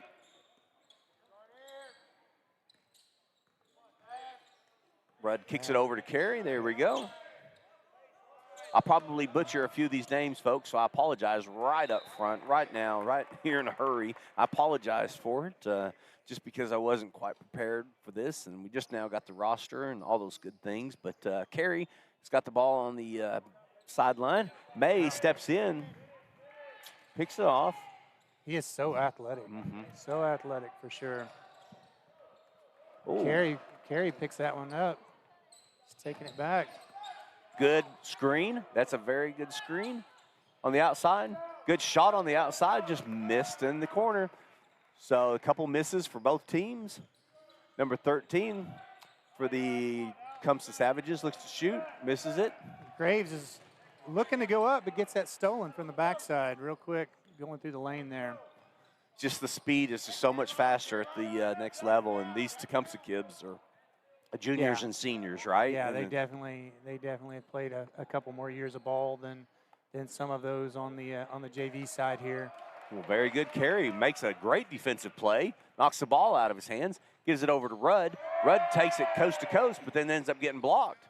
Elmore decides that he's going to kick it back in and throws it right over to number 13. 13 looks to dish it off, and then there was the recovery right there by the Noble Bears. Yeah, Graves poked it out right there at the end. He really had some really good defense here on the midcourt, and then hustled back down and poked it out before the Tecumseh Savages could do anything with it. Well, poking the bear. All right. Number 3 there knocks Graves, knocks the ball out of bounds as well. So kind of blocks that pass, or I'm assuming that wasn't a shot, but all right.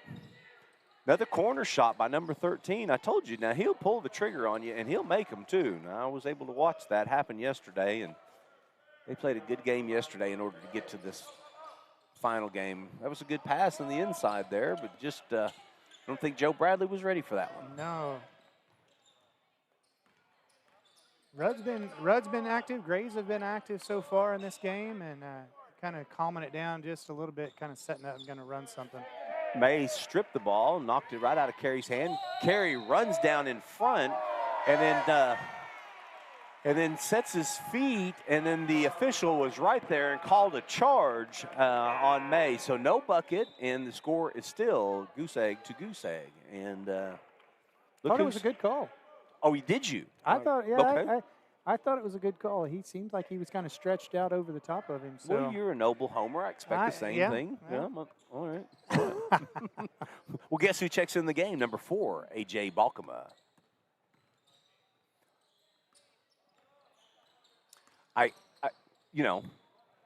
I'll side with the official. Oh, That's what I'm going to definitely. do this time. I'll say, Definitely, hey, yeah. look at there. Yeah. Look at there, Graves. He puts up a three-pointer and splashes it. That's a Swish. I'm sorry. There's number 42, big body down below. He's going to be a force to be dealt with the whole entire 4 quarters, Coach. Yeah, he's a big boy. He looks like a lineman for Tecumseh is what he looks like. I mean, look at him guarding A.J. Balkema Yeah. right there. I mean, it's just, just a full-grown man. And then these AJ goes right over the top it in the of him. inside, puts it in. That's what I'm talking about, AJ Balkema. Down there around the towers, and he goes ahead and puts in 2. Very nicely done. He ain't scared of the action. No, and I think, I think it'd be safe to say there's a 100-pound difference there. Oh, yeah. Yeah. Oh, yeah. What's happening? Guess it counted the shot. Maybe it was on the floor. I don't know how that's possible. Body's on the floor. Uh-oh, she didn't like it, so she says there's walking on Tecumseh. I say she. I shouldn't call the official she. I apologize for that. The official didn't like that one. I like to see Vibe Magazine in the house. This guy is named Josh. He works for the University of Oklahoma, and he also works for Vibe Magazine. Does covers, Tecumseh, covers a lot of the teams around here, and he's just a super nice guy. I had a chance to meet him yesterday, and of course, you never know. Those pictures might end up on the Vibe Magazine somewhere in the next couple of weeks. Yeah, Josh, he does such a great job calling. And, the coaches, he'll a few times a year, and the coaches will nominate somebody for their magazine, and it really does give us an opportunity as coaches as a whole to kind of just take and let those student athletes shine. Yeah. That was seen. Certainly what it's all about. You bet. I didn't actually know you knew him, so that's awesome. I didn't know that. So Joe Bradley looks to get out of trouble there. Boom. Little bit of action. Mays down on the ground. Oh. So is a Noble kid. Now, that's going to be a jump ball, and that'll be Noble's nice ball. Scrap. That'll be Noble's ball this time with 3 minutes, 50 seconds left in the first quarter. Noble's up by 3 points. Boy, I like to see Elmore get on the ground like that and fight for that loose ball. You bet.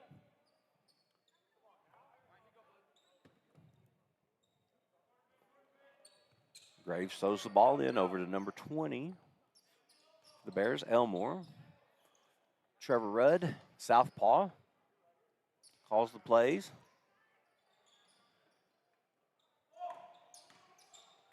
Nice back door. And then Balkema says, I got did a sweet little shot for you.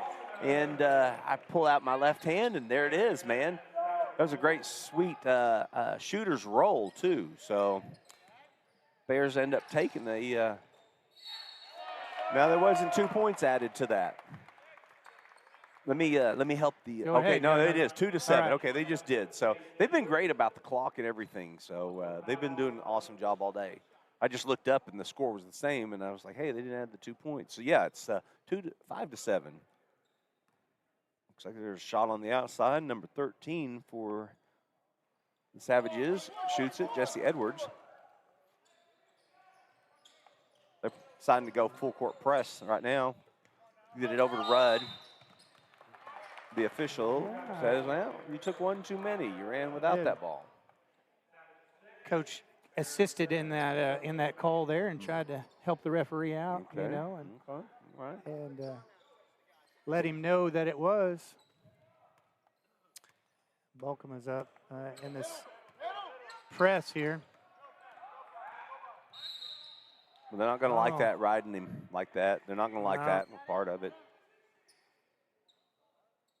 Coach wants him to get in better position, kind of move his feet a little bit faster, get over there to him instead of riding on top of him. That'll be Balkema's first foul.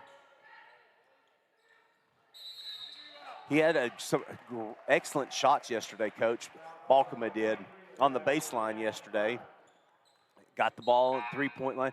Down towards the end of the game, gets the ball in his hand, buries a three.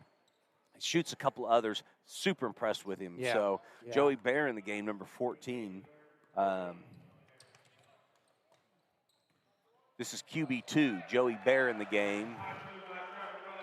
Who was that? Rudd. Okay, Rudd. For two. He drove it all the way in, right down the middle. Right.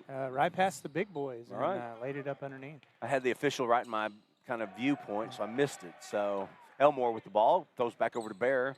Bear looks to run the court. Good screen. Nope. There's a moving screen. He's a moving screen. That was a good call. You know, and you saw it the last second. He kind of shifted his body over just a little bit there. So yeah, he knew where he needed to be. Yeah, he knew where he needed to be and had to shift his body to get there, and the referee caught him. Well, folks, if you're watching right now on NobleBears.tv, if you know anybody that's got a kid playing right now, please reach out to them. Let them know this was not scheduled. This was not planned to be on NobleBears.tv. So we want to be sure and give them credit. It wasn't scheduled, but we decided to do the extra work, put it in, and cover this game today. So we thank you guys for watching. Looks like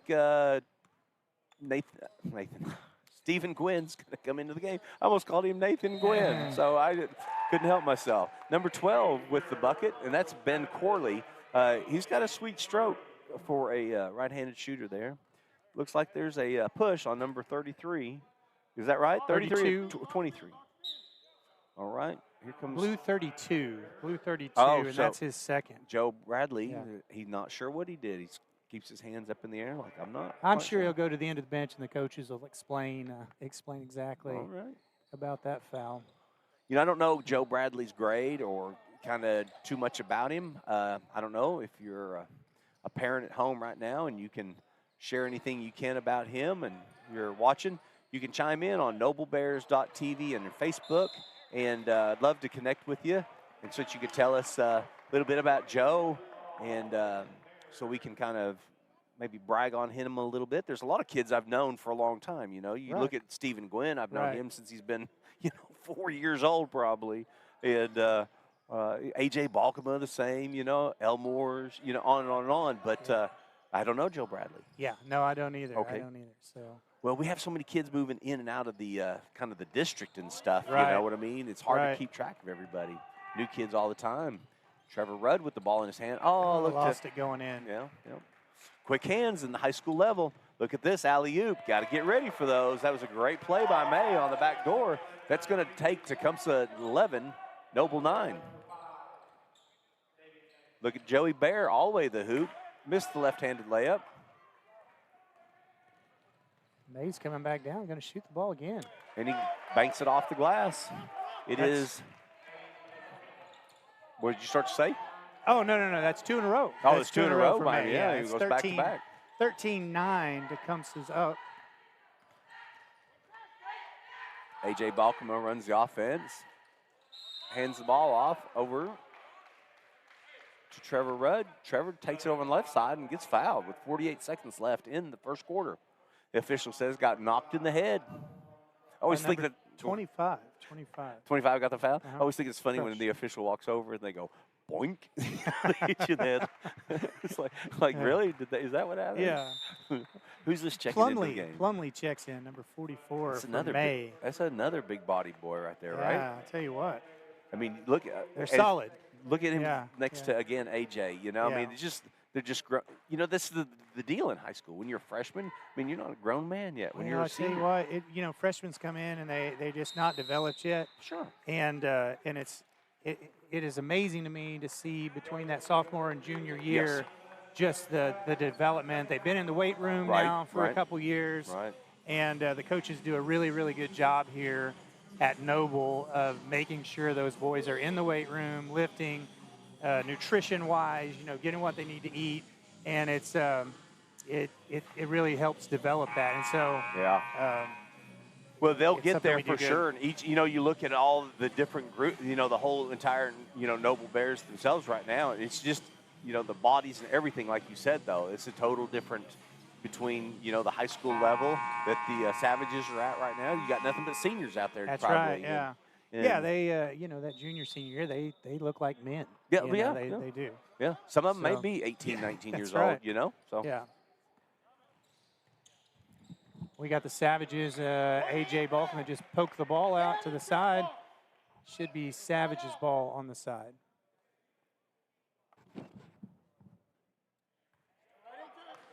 And Savages are going to throw the ball in to number 23.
And back to AJ on the top again.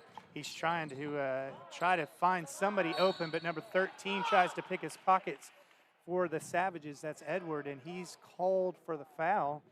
And AJ is going to go to the line now to shoot a free throw shot. We are back, Chad. Back online, huh? Back online. Was trying to do play-by-play as fast as we could. We kept up for the most part. AJ's on the line. Hey guys, Nathan's Automotive, proud supporter of Noble Athletics. We work on all makes and So now number 44 is coming back into the game, Plumley, for 42, Carter. Big guy for big guy. And AJ is shooting that ball and makes the first one. I like the stroke he's got, man. It looks really good. It releases nice off of his fingertips, and, yeah, it looks fantastic. Yeah, Chad with the radio announcing, as a matter of fact, because it's literally play-by-play is all you could do. We didn't have any video, so you came in and saved the day with all the audio stuff. So thank you very much for doing that. So glad you were here as I kind of went through the technical things of that, but got it figured out. Boom, that's a bad run in. Oh, and they're going to call that on number 23, Sindelback. There, down at the bottom. Looked like he was set pretty good, but it was a pretty fast pace, though. Definitely. Tecumseh is ahead 24-13. Back to the inside. They've been working that inside quite a bit. Coach wants them to swing the ball one more time, and they do, but it's just a little bit too late.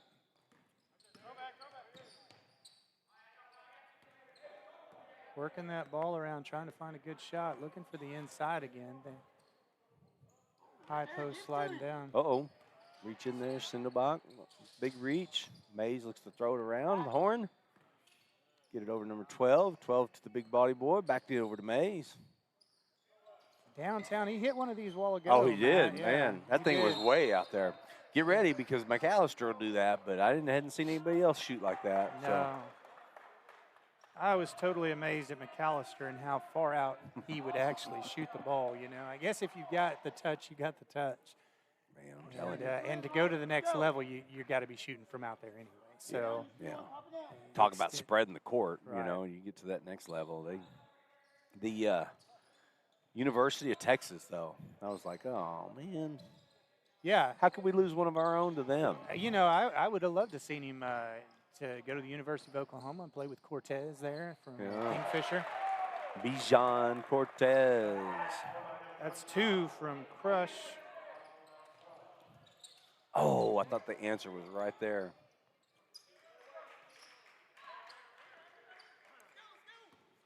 All right, 3 minutes, 42 seconds left in the second quarter. Number 12 takes it right to the hole, misses it. Sindelbach gets it. They're going to call on a rebound. It looks like they're going to call a foul on number 12. He hugged him a little bit, I felt like. All right. She didn't like that. He comes back to coach and said, I don't know. Got all ball. Yeah. Okay. Difference of opinions there. That's right. Number 23, Myers, checks in the game for 44, Plumley. I'm so glad I have David Rowden on our side. You know, I was talking to David earlier before both the games started, and I said, you know, what would Noble do without you? Oh, my goodness. My man, you know, he puts in so many hours on the tech side of things, and he does such a great job bringing all the young people.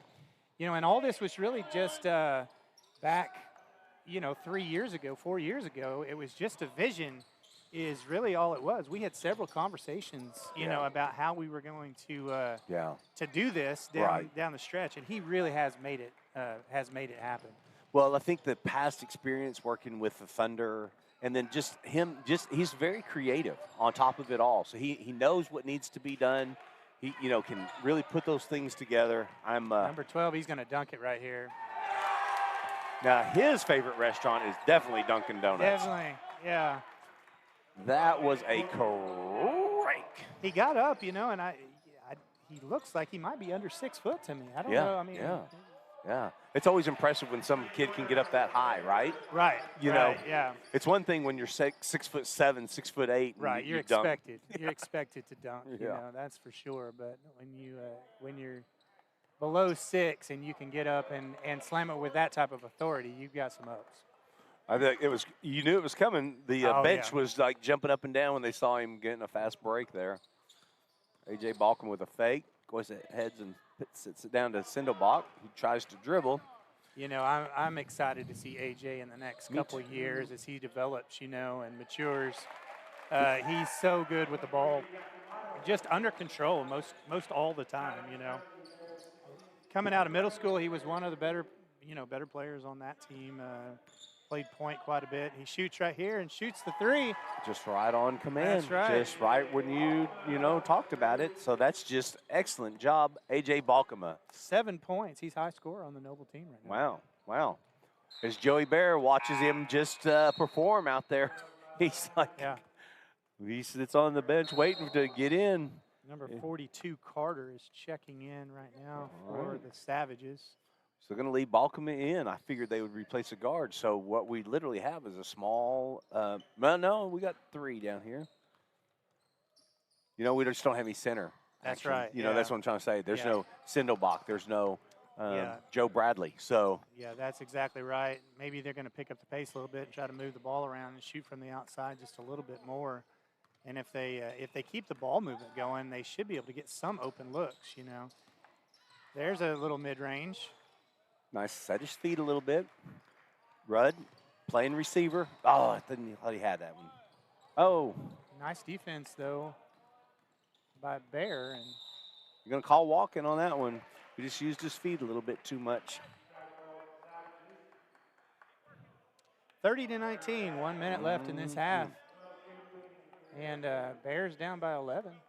That's really respectable. To be honest with you, to be playing a really good varsity team, definitely respectable and manageable to come back if they hit a few shots. Well, Graves underneath. They may get a chance to see each other again if Noble varsity team takes care of business whenever they come into town in a couple of days from now. They'll. I'm not sure what day they're here. Something tells me it's like the 14th, Coach. Is that right? Okay, so I'm not exactly positive, but I'll look at the roster here in a little bit, and I think it is it's got to be close anyway. And when they get here, it'll be a good matchup. The varsity team against the Tecumseh team. So. Number 13, Edwards, and number 44, Plumley, is coming in for number 25, Crush. Going to give him a little bit of a breather. I like the last name, Crush. Number 12, Corley hits his first. Go look for a second. Number 23 is coming out of the game, Myers.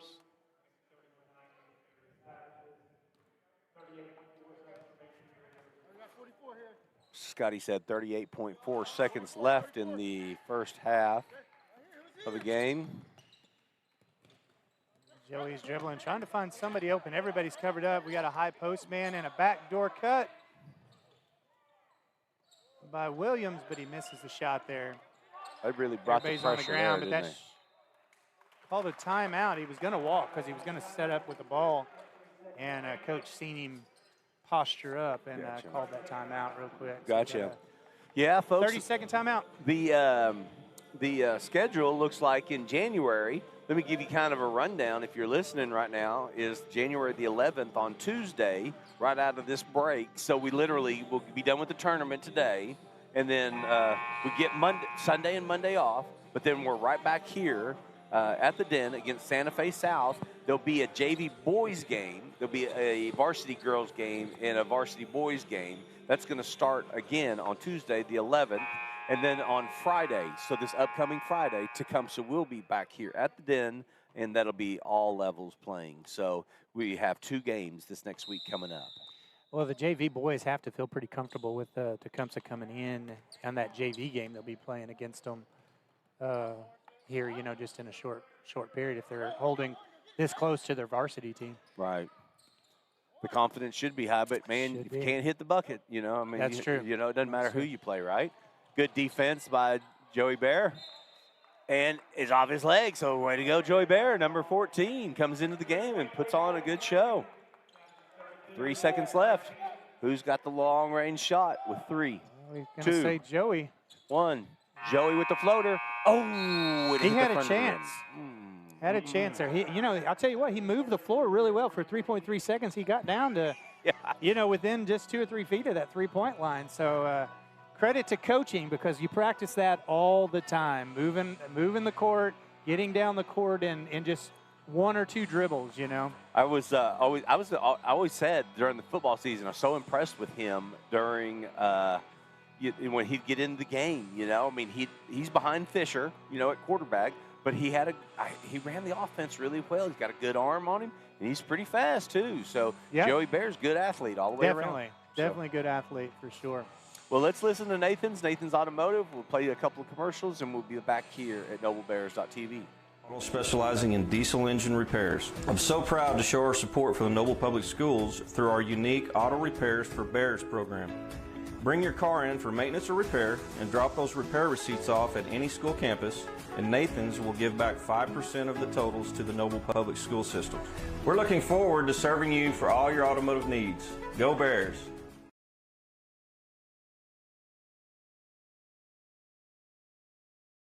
Allegiant Marketing Group produces inbound lead generation for our clients through integrated traditional and digital campaigns.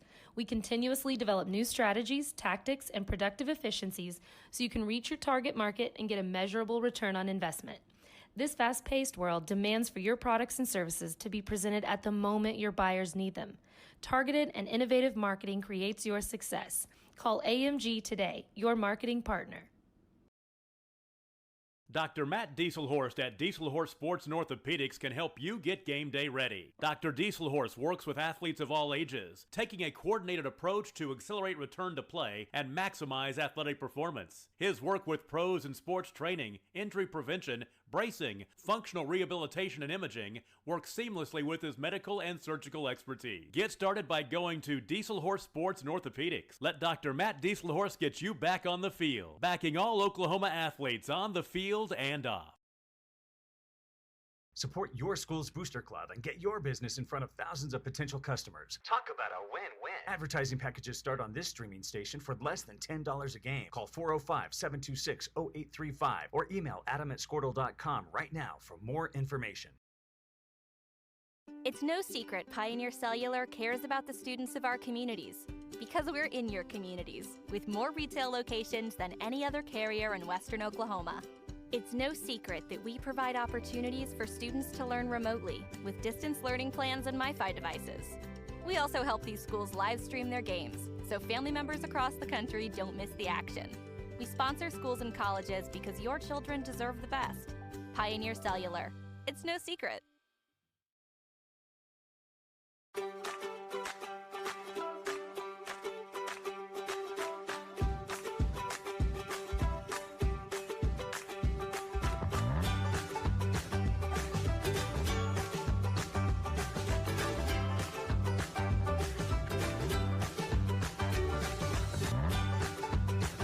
Stream with Oklahoma's #1 high school streaming service, Squirtle.tv. Find out more at squirtle.com/stream. At Maples Nixon Diesel Horse, we've helped a lot of people, and our goal was to treat each and every person like a friend. And as a friend, we've got your back always. We understand what you're going through. Being lawyers is what we do, but it's not all that we are. We care. We'll stand beside you throughout the entire legal process, not just as lawyers, but as your friends. We are Maples Nixon Diesel Horse, and we are here to help.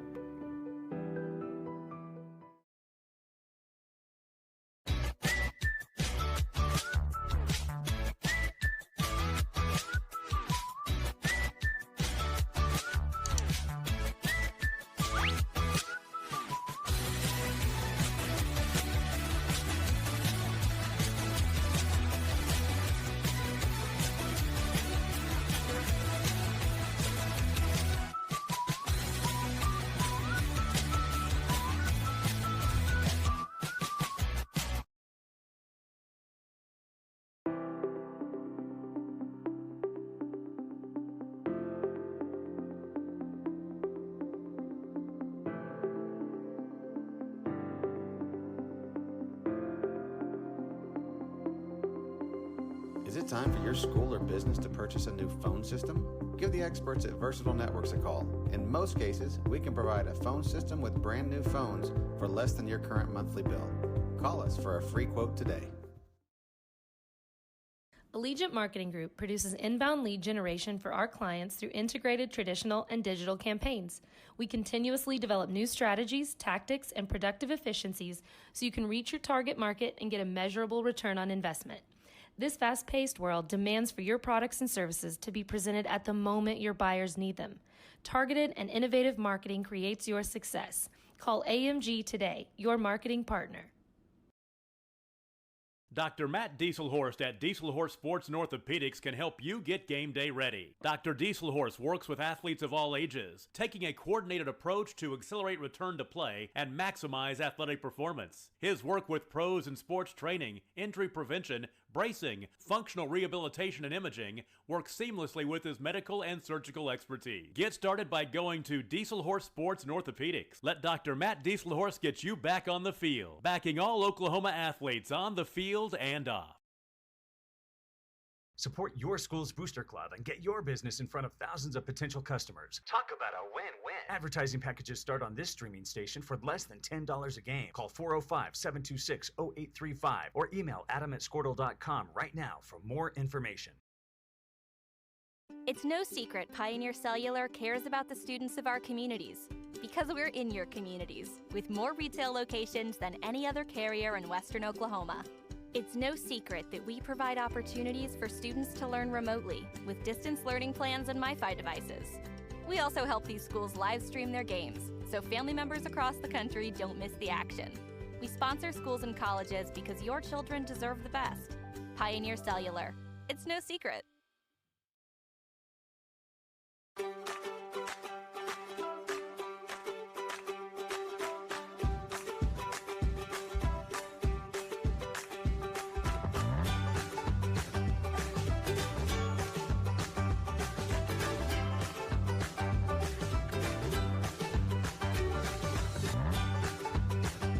Stream with Oklahoma's #1 high school streaming service, Squirtle.tv. Find out more at Squirtle.com/stream. At Maples Nixon Diesel Horse, we've helped a lot of people, and our goal was to treat each and every person like a friend. And as a friend, we've got your back always. We understand what you're going through. Being lawyers is what we do, but it's not all that we are. We care. We'll stand beside you throughout the entire legal process, not just as lawyers, but as your friends. We are Maples Nixon Diesel Horse, and we are here to help.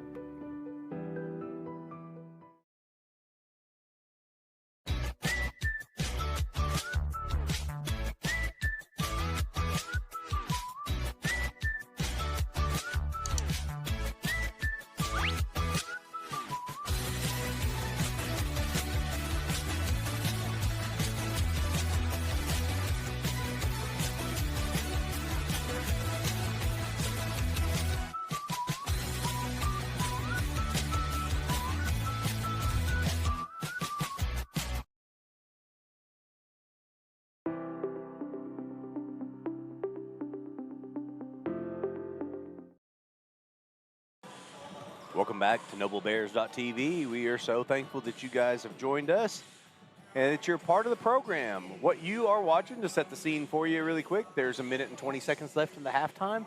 Tecumseh's 32, Noble's 19. That is a Noble JV team, 19. Tecumseh varsity team, 32. The Tecumseh team, I think maybe at first they just weren't hot, but they stepped up, and man, they've really performed at the end of the half. So I'm here with Coach Chad Bird. Hello, Coach.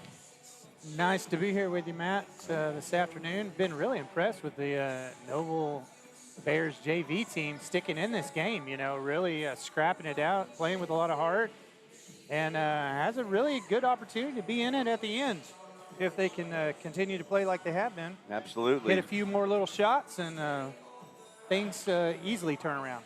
Well, this is for the consolation championship game, and the next game up after this, man, it's going to be a good one. It's going to be for third place for girls, and then the third place for boys, and then championship girls and championship boys. It's going to be a wild finish here at the Den here towards the Whole end. afternoon of basketball. You love it, don't They you? do such a good job here at the Den, Dental Lodge, putting on this this tournament each and every year, sponsoring it for us. It's a good thing. I had a chance last night to visit with Gabe Neighbors. Just a cool dude. If you guys didn't hear that interview, it's available. It can be viewed, archived. All right, number 13 likes the Dunkin' Donuts too over there on the right side of the rim. He brought it down. That was a good block down below for number 42 as well for the Savages. Number 42 for the Savages is Brendan Carter, and he's got a couple fouls, but he's got about 6 points, a couple blocks. He's just a big body guy, man. Graves is looking to get the ball into Rudd. Rudd pulls it out, and trying to set something up here. Let's see what they got. I went down there in the coaches' what's the hospitality room, and they've got some different things people have made, and one of them is this looks like a protein ball or something that somebody made, and it is delicious, but man, is it ever dry. Oh, really? Yeah. You know how protein can be dry, right? Yeah. And man, it's really tasty though. But I went down there and tried one at halftime, and I'm still just kind of catching it off the top of my mouth there. Nice pass down low. Number 13 for 2 points, and that's Jace Edwards. That'll bring up his 7th point of the night. Elmore throws it to Graves there on the side. Going to have to see something in the next couple of possessions, really, to get Noble Bear started back. And Graves looks from the outside and hits. That's a nice shot from Graves. And really is a good pass because he delivered the ball. You know, when you pass the ball to a shooter, you don't want it to be in a spot where he's not ready to shoot the ball. You know what I mean? You don't want to throw it high when he's got to bring it down low. Now bring it back up high. He threw it down low, was able to catch it, and then release the ball. So at this speed, you don't have time to adjust. You know, you wherever you get the ball, you really have to shoot it from that. There you go. From where you catch. To be effective, anyway. That's right. Carey says, well, I don't need anybody pass to me. Thought he was going to bank it off the glass, make that one in. Maves is going to get a call here pretty quick if he's not careful. They called it on Carey, but it seemed like to me Graves was pushing into him pretty hard. Yeah.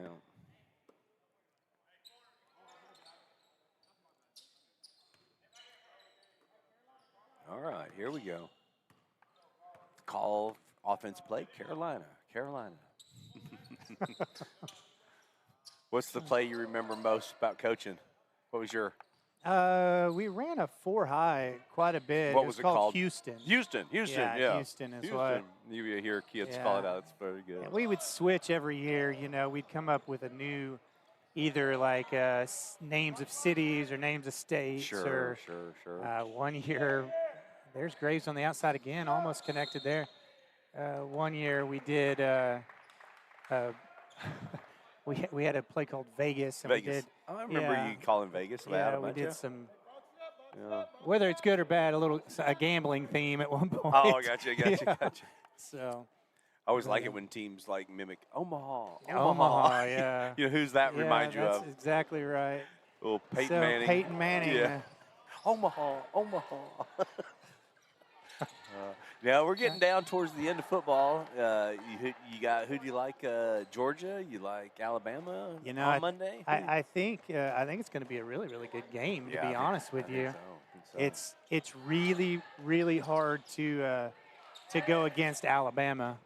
You know, but I'm hoping it's a closer game than what the SEC championship game was, you know. Right. No doubt about it. They had beat them by what was it, 30-something points? Yeah, it was quite a bit. And I think it will be. I think it'll be a lot closer than what it was. If I'm looking up in the stands here and I see this couple that's about 3/4 away up there, who is that I'm looking at? I have not a clue. Are you sure? Oh! My eyes are bad. Okay, my eyes are bad, so I can't hardly see that. But now you know who. But it does appear that it's the Pruitt family. It does appear to be the Pruitt family. Yeah, I tell you what, you know, their boys played here for such a long time, and I know that they transferred out there at the end, but still such supporters of Noble basketball. I see Jeremy quite a bit, and always knows the schedule and trying to get to a game awesome. if he can, So a great couple, great people. Yeah, excellent family. Miss seeing him around all the time. I'm gonna have to get glasses. Well, It happens. a little blurry. It happens. All right, so that right there, Carey makes that? the first one. Yeah, got a good roll out of that one. So 23-38, 4:45 left in the third quarter. That was a mouthful. I missed that one. Yeah, he shot it. It was a three-pointer. He waited until the defender got towards him, and then he went in and shot it. And the defender definitely fouled him. And so he was looking probably for a 4-point play. Would have been nice. Oh, it would have been. He makes 2 out of the 3. So there you go. Tightened it up a little bit. That's Carey's first 2 points of the night. Okay, all right. Well, sometimes it takes a free throw to get hot. Yeah, if you can if somehow, some way you can get the ball to go in, then it opens it up. It kind of goes in, yeah, absolutely. Comes cheerleaders are here for their team down on the north end of the den, and they got a big squad. There's about 8, 9, 10 of them there, right? Yeah. So, yeah, it's a big squad to bring on a Saturday afternoon. Thank you for supporting again your team and being here. Big body 42 goes up.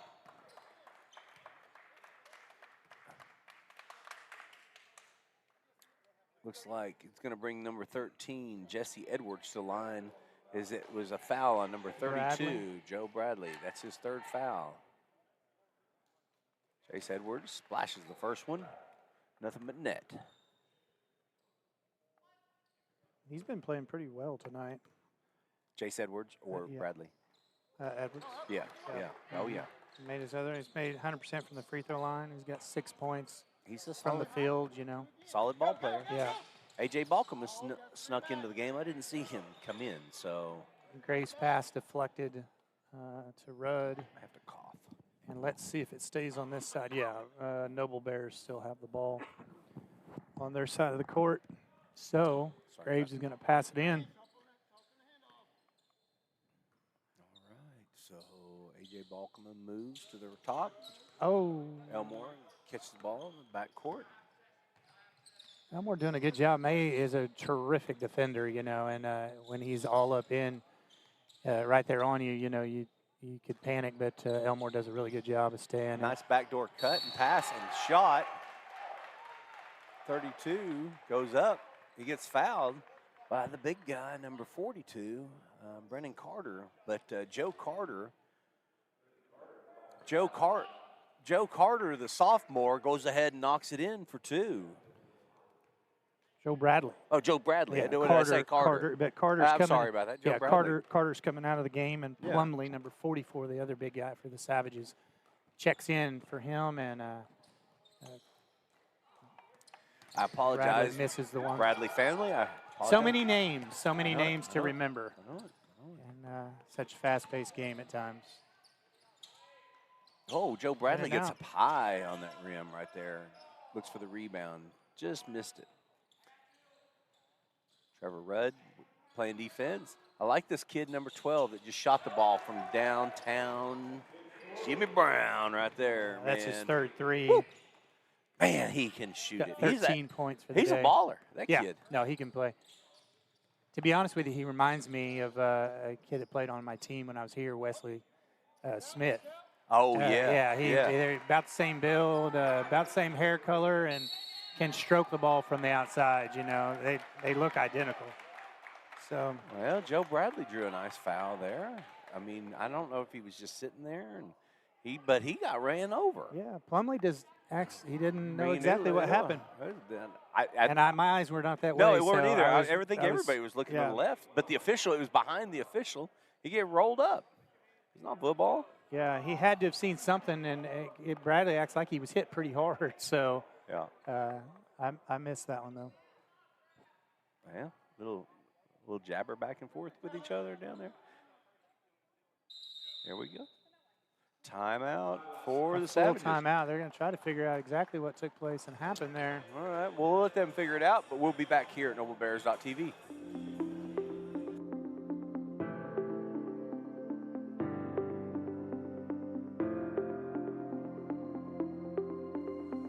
it time for your school or business to purchase a new phone system? Give the experts at Versatile Networks a call. In most cases, we can provide a phone system with brand new phones for less than your current monthly bill. Call us for a free quote today.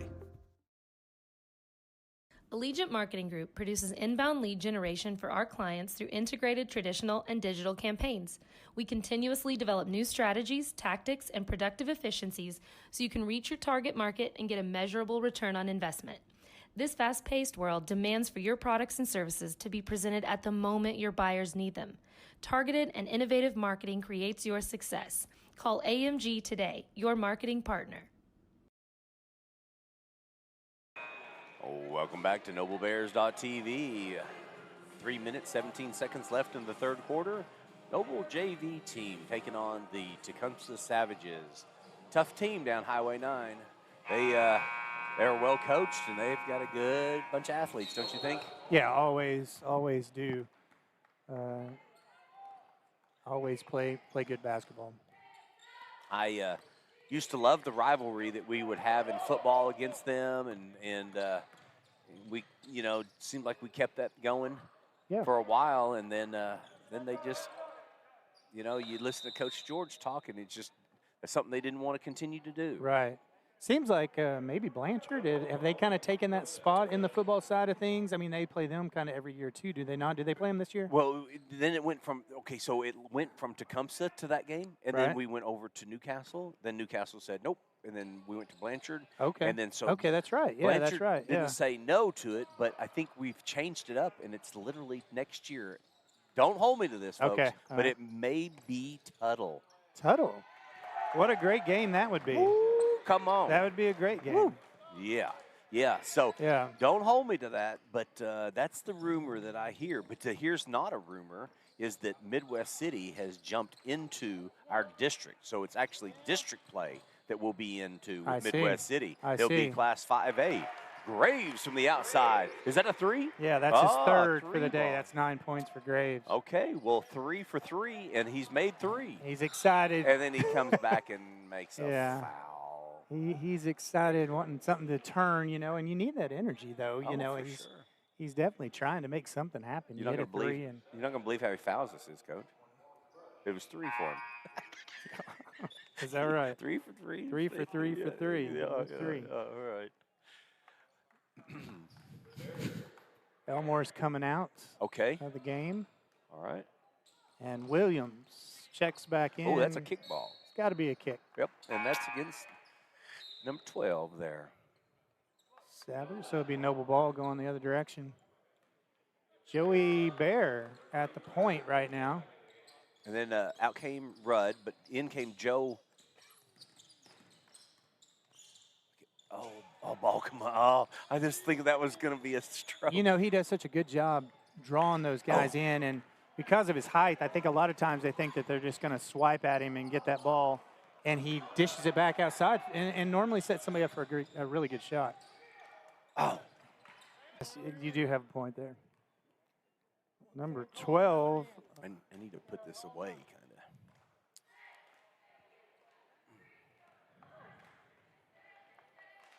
So Joey's on the line. Did he make that first one? No, he missed it. Okay. 1:30 left in the third quarter. Joey takes his time. Splash. Makes that second one. Well, that was his first. Oh, and then he'll shoot it. Oh, okay. I'm way behind. Here you go. I'm caught You're still worried about that Diet Coke. 13-point game. 1:30 left in the. Matt, it's a pretty close game, to be honest with you. I mean, just a few free throws, maybe a couple three-pointers, and they would really be back, right in the middle of it. So Joey with a really good effort there and kept the ball.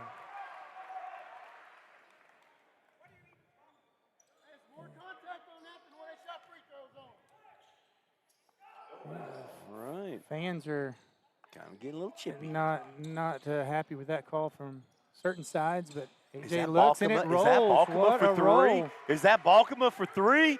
That was a nice shot and a great roll in. Brings it back to 10. Needed that 3. Oh, and Joey Bear. With the foul. Yeah, they reached in, but they get it down court. Balkema with a great pass to Graves, and that's definitely Graves a foul. Get fouled. All right, Definitely the pretty freshman 3, Graves on the outside. He's at the free throw line.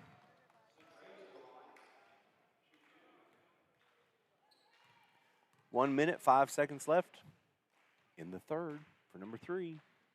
Who makes his shot. how many points? That'll be 10. 10 for okay. Graves. Yeah, 10 for Graves. You know, he's played for us since 7th grade. I remember him coming in his 7th grade year, and Wow.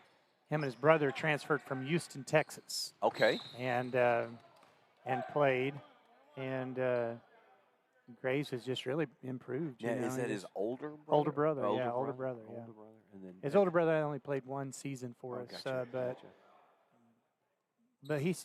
Graves here. He stuck with us. You know, was really, really good in middle school and 9th grade ball, and he's playing JV here. It looks like he walks the court with a lot of confidence. He does. He's a good kid.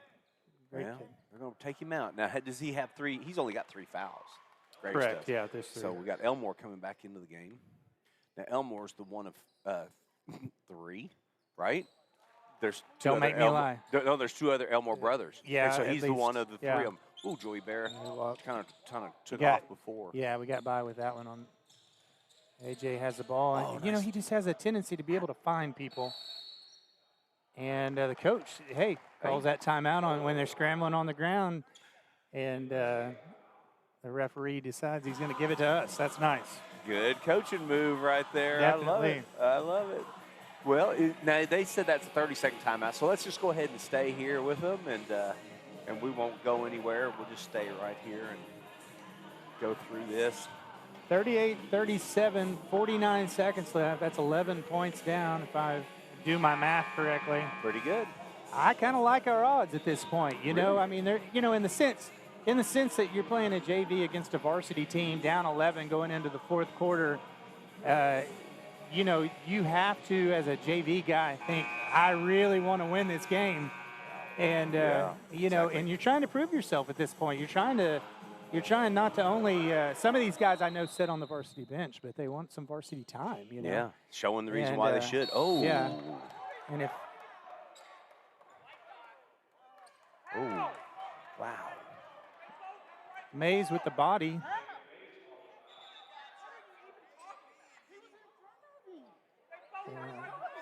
They're having a discussion here about whether that was or wasn't. But regardless of that, Joey Bear's on the Joey's line, and you know, it was definitely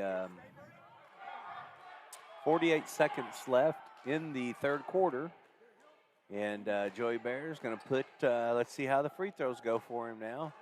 He holds the ball, the rhythm here. Watch this rhythm here a little bit. Watch this. So he does the same thing every time, but boy, he really holds that ball a long time down there. Same kind of results, you know. Right. And, man, I don't know. We need a stop ball here going down. Oh. And we got a block on AJ.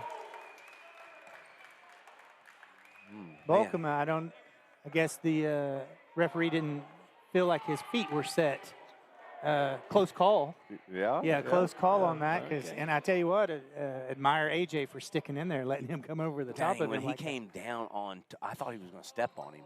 Yeah. You know what I mean? Because he was up there so high. And yeah, AJ had no fear there. None at all. Wow. We can kick the ball right out of there. Good job. Joe's starting to get trapped. He gets out of there. Oh, he's not the person that you want handling the ball right there, you know? Right. He's going to have to sink back just a little bit. Yeah. Bradley is, and maybe get closer to the bucket and pull a guard up, you know. Yeah, and we got to have Joey Bear with the ball in his hand. And I'm sure that's an adjustment that the coaching staff will make and didn't intend to happen, you know, at that point. So they might be putting a ball handler in here and pulling Joe Bradley. You know, it's whenever the game gets pretty chippy like it does right now, or it is right now. Well, darn. We have a frozen screen again, Chad. Let's put you on pause.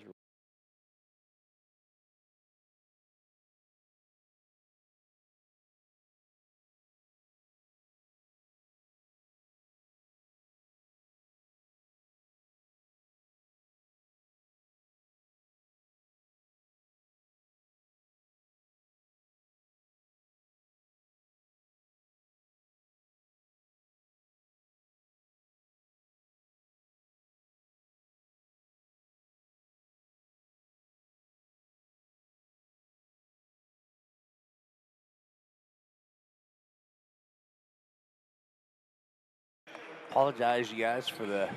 I guess it's cold outside. That's the only thing I can figure. I don't know. It has to be. If it's freezing up like that, the temperature must be dropping. It must be. So we apologize for that frozen screen you saw right there towards the end. But describe, if you could, kind of the last couple of seconds in series that just happened just then. Yeah, a little pretty quick movement up and down the court. Savages went down and tried to score again. It's 54-37, and the referee just warned the Savages coach, no more complaining, no more vocals whatsoever. He was going to be teed up at that last, because he thought there was something that should have been called going down through that last transition. I got frozen at that point where I was saying when the game starts to get chippy, it's usually when a veteran team starts to take over. When it starts getting, really handsy and that sort of thing. I think that's probably what we'll probably experience here in a second. Discipline. If a team can stay disciplined, I'll tell you what, though, sometimes I've seen it happen before. You have a varsity team that feels like they are superior to a JV team, and they want to, be able to play to a higher level, and they find themselves kind of at a deficit at times because the JV team is kind of more of just a pester, than it is. They're hanging in there and doing it right. Yeah, okay. So we'll see how it turns. Yeah, let's see. 1 quarter left of ball to play. Look at them double teaming Balkema. Williams for that shot inside. Wish that would have went for him. Older brother Jake Williams. Yeah, he was the one we were talking about last night that had such a pretty shot from the outside. Wow. I like this kid, number 12, Corley. Corley for another 2. He is a baller, this 12. Between him and Mays, really fast in transition, Yeah. Really fast in transition, getting down the court. And he's got ups. I mean, he can jump out of the gym. Yeah, definitely somebody that could play next level if decided, He definitely could find a school somewhere that would pick him up and let him play. Number 5, Trevor Rudd at the top of the key. Let me reply back to the athletic director. Yeah. He hit me with something. There we go. Right. I replied back to him. Tossing that ball to the inside. I think Trevor Rudd's Rudd. going to shoot. Ooh. Oh, well, he's going to shoot that little shot from the side. He's going to make that. Yeah, he likes that little drive and baseline shot. 6:41 left. It's a 19-point game. 6:30 on the clock. Deep 3-ball. Beauty. Did you see the way he elevated, too? Yeah, it was a nice shot. Wow. Good form. Wow. Oh. Did you see that? Yeah, Joe, just turns and goes to the lane wide open. Mm-hmm. Where you been all day, Joey Bear? That was his first 2. He's got 3 for the day. Yeah. They get Mays with an offensive push. He turned, looked at the Bear. official, and said, yeah, they did. That's all right. He said, I didn't think I did on the other ones, but I did on that one. Good shot, Joey Bear, as he's by the table. Very nicely done. Let's go to Elmore. Oh, Elmore was not ready, and Elmore just sat there and waited for that. And then our guy, number 12, Corley, said, I'll take advantage of it. Elmore literally thought somebody was just going to not play good defense for him, and got snuck up on him. Yeah, and that's probably the experience level. That won't happen in the future. Yeah. But it's definitely a lesson learned. Once it happens once, number 5 says, I won't go up and get that. He didn't quite get there. Number 13 again for 2. All right, 65-41. That's 19 for number 13, just quiet points, it seems like, When we started this game, be careful now. Let's make sure we don't need Coach Bates out there for any reason. Joey Bear's okay. 13's okay. So I think it was one of those, he goes up in the air, and then Joey Bear slid underneath him, and then the official said, no, that's not going to be okay either. So, he gives him the So there was no call, though, right? That was just a... Maybe she called a walk on it? I don't know. Okay, maybe. I don't know what the call was. You know what I mean, Coach? Yeah, I'm not sure what the call was. I knew he backed up into him, but head coach for Tecumseh looked over here at Chad and said, "What was that?" And then we were like, "I think that was a walk," but yeah, we were trying to figure it out, but we couldn't. So yeah, turnover for the Bears, and look at Corley on the outside. I dig his game. I tell you what, when the Bears play this team in a couple of days, they better look out, man. Corley he's starting to get hot here in the den. He's feeling it, and he plays that forward position. So who's going to be guarding Corley in the varsity game? Who's going to be guarding him? Oh, I would think that you're definitely going to have one of your, you got Kirby, you got Harper, one of those guys that probably will be put on him on that varsity side. He has a little bit of length, Yeah, he does. a little bit of length to him, but he's definitely quick. Jake. Jake Might take him, yeah. And I mean, that'll be a lot different body up against him other than, like Carey's against him right now or somebody else. So, maybe a big difference. But, they're definitely going to have to stay in his space, to prevent him from just getting away. Because what he does, he's really good off the ball. So is this finding kid. himself sneaking in, Yeah, finding those open gaps and holes. Yeah, and so. Look at Carey, coast to coast. Carey, nice. All the way down. Way to go, Mr. Carey. That's 4 points for Carey this afternoon. We got 4 minutes left. Score 70-43. So what was that? Oh, they're going to count the that. The Savages have stretched it out a little bit. Yeah, that was a pretty sweet Euro step right there. Yeah, it was good. He split the defender right there. Did you see it? Yeah, like they were both kind of converging, and he just went right in between them there. 4:09 left in the fourth quarter, and May steps up. The old-fashioned three is good. Carey has the ball over on the left-hand side. Looks to move it over to Gwynn. Going to a full-court press.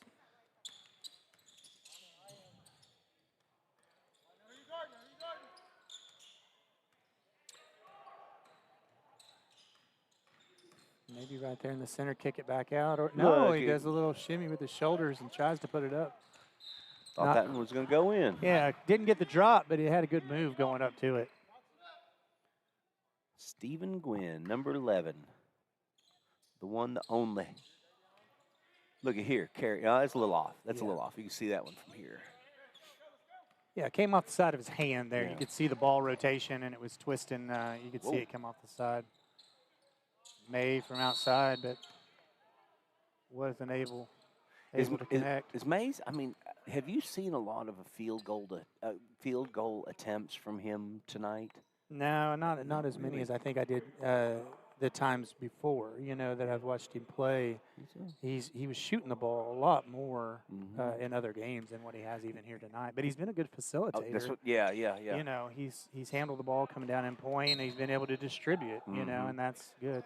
Here's Jared's coming into the Jared Neighbors coming into the ball game for Carey. Okay. Neighbors has grown about 1.5 feet, I think, in the last 2 years. He's when he came to school here, he was 5 foot nothing, and he's over 6 foot now. So he's grown. I'll be darned. Yeah, number 12 there. Knocked it right in. If you can help me pronounce his name. Rakowski? Yep, that's it. Yep. Rakowski. Yeah, over the summer he came over to the house, and I was like, "Who are you?" Now, of course, I knew who he was, but I was like, "You don't look the same." Yeah, right. Yeah. I was like, where'd you come from? We're emptying the bench for the Savages. We got number 42 Carter's in, number 21 Galloway is in, number 4 Sparks is in for the Savages, and also number 34 Youngblood is back in. I'll tell you what. Going back to Jared, I remember he played his freshman year. Okay. Was the last year that I coached, and he came in, he made the team, and he was trying to pick up the game, at that point. And he ended up going and running some cross country and some track, and has done really, really well doing in both of those sports. He kind of found a niche he didn't know that he was going to like, and said, hey, while you're. He's got long legs. Yeah. You know, look, I mean, he's long. One step. Yeah, right. Go a long ways. Yeah, he's. Well, his sister, I guess, runs cross country too, and I was able to watch the cross country girls compete, whether his sister or his girlfriend or somebody. It seemed like he was there supporting them. Right, I'm sure. Yeah. Is it a sister? I think so. Oh, okay, yeah, okay, okay. So she was competing, and I got a chance to video her and the rest of the cross country girls. They came in third this year in cross country, and outstanding, or maybe in fourth. I apologize for that. In Class 5A for cross country, and they just got a great team, and they're well coached by Leland Palmer and Haley Phillips, and they do a great job. Yeah. Number 21, Peterman snuck in on us while we were having that conversation. And then also, I guess he was the only one. Yeah. Oh, this may be a dunk. Number 44, he tried, but Jared came. He was going to try to block him. Man, that was close. It was. Close on all accounts. But he tried, and he went up. And Neighbors has got some ups, man. He got up there high. Yeah, he does. He definitely does. Kind of going along with that conversation with other sports, I think one thing that Noble does pretty well, we have to have sport athletes, that come in. They play football, they play basketball, or they play basketball and run track, or, helps keep them in shape, I think. And then the other thing is that it really – when college coaches come looking, they want to know what you've done, and you start naming Heisman Trophy winners, and they normally were great basketball players too. They were. Yeah. So I think about Sam Bradford when you bring that up. They said that Sam was an incredible golfer. Is that and right? that he's an incredible basketball player. He's made All-State in basketball and in football. If you've ever been to PC West, you'd see his name on the wall all over the place up there. But then I remember the Heisman when he was going against the kid from Texas. Thompson? Colt McCoy. Oh, McCoy. Was it Colt McCoy? Yeah. And so they were going back and forth, and Colt was like, the guy just can't do anything where he doesn't win. I played him in ping pong the other day, and he just killed me. And he's like, he just wins at everything that he does. That's exactly. Jason White was the same way. Same way. Jason White was a stud on the basketball court. I got a good story for you. And, so he was. Did he play baseball too? Yeah, and probably even a better baseball player, I think, is what they were saying. But yeah, if you're an athlete, you're an athlete. And schools, like Noble, they can use. You can use that talent across the board, kind of like Fisher. Fisher, a tremendous quarterback here at Noble, and then D1, baseball player, and then comes in and starts on the basketball team, and makes his mark here. And probably nothing he couldn't do that wouldn't be successful, right? Right, yeah. So it's nice to see those athletes be able to spread that talent around and help their school, Oh, Jason White, I will never forget this story. I've got to tell it really quick, that I was on the Little League football field and kids growing up and stuff, and I met this official, and he's an older guy, and I said, hey, you probably have been around here a few years officiating. He said, yeah, I've been here for about 30 years around this area officiating. I said, have you seen some really good talent over the years? And he said, one of the very best punters I've ever seen in my life was right from this area around here. Now, we were in Blanchard at the time playing, and I said, wow. I was like, a punter? And he said, I am not kidding you. And I was so impressed. He was one of the very best punters. He ended up winning a Heisman Trophy, and I was like, who's that? And he goes, Jason White. And I was like, oh, my goodness. Yeah. I was like, obviously not for punting, but but it was noting him for his punting. That's exactly right. He was one. Is that not amazing? Yeah. Coming down to the last minute here, it's 76-46. Tecumseh's up. Deep three. He knocked that one in. The bench goes crazy. 34 from Youngblood. That'll be his first three of the night. But what a great shot from the outside. Peterman drives and shoots, but gets blocked by number 42, Carter. Euro step and swings it around and just misses. Yeah. Noble ball. on the baseline. Well, I tell you what, Matt, I have had a tremendous time, today, and we'll get to come back again tonight and watch that really, really good game with the varsity team here in a couple hours. Looking forward to that. Well, I have enjoyed having you here. There's no doubt. I told you when we got started, I was like, you and I could probably talk like 4 or 5 hours. Right. Great play by Stephen Gwynn with a little. Super nice play. Here we go. Yeah, I don't know if anybody else is enjoying it, but I sure am. Yeah, me too. Yeah. So there's always a mute button if they don't want to listen, I guess. But Peterman from outside just misses that shot. That's ball game. That is the ball game. Yeah. Well, we thank you guys for joining us, and looks like we're going to take a little bit of a break. We'll be back for the Noble varsity game as they take on the Perkins Tryon Demons. That's going to be for third place in this classic, the Dental Lodge Classic, and they'll give a presentation awards here. But we're going to chime off, and again, thank you for joining us. And we only have 2 words to say: Go Bears. Go Bears.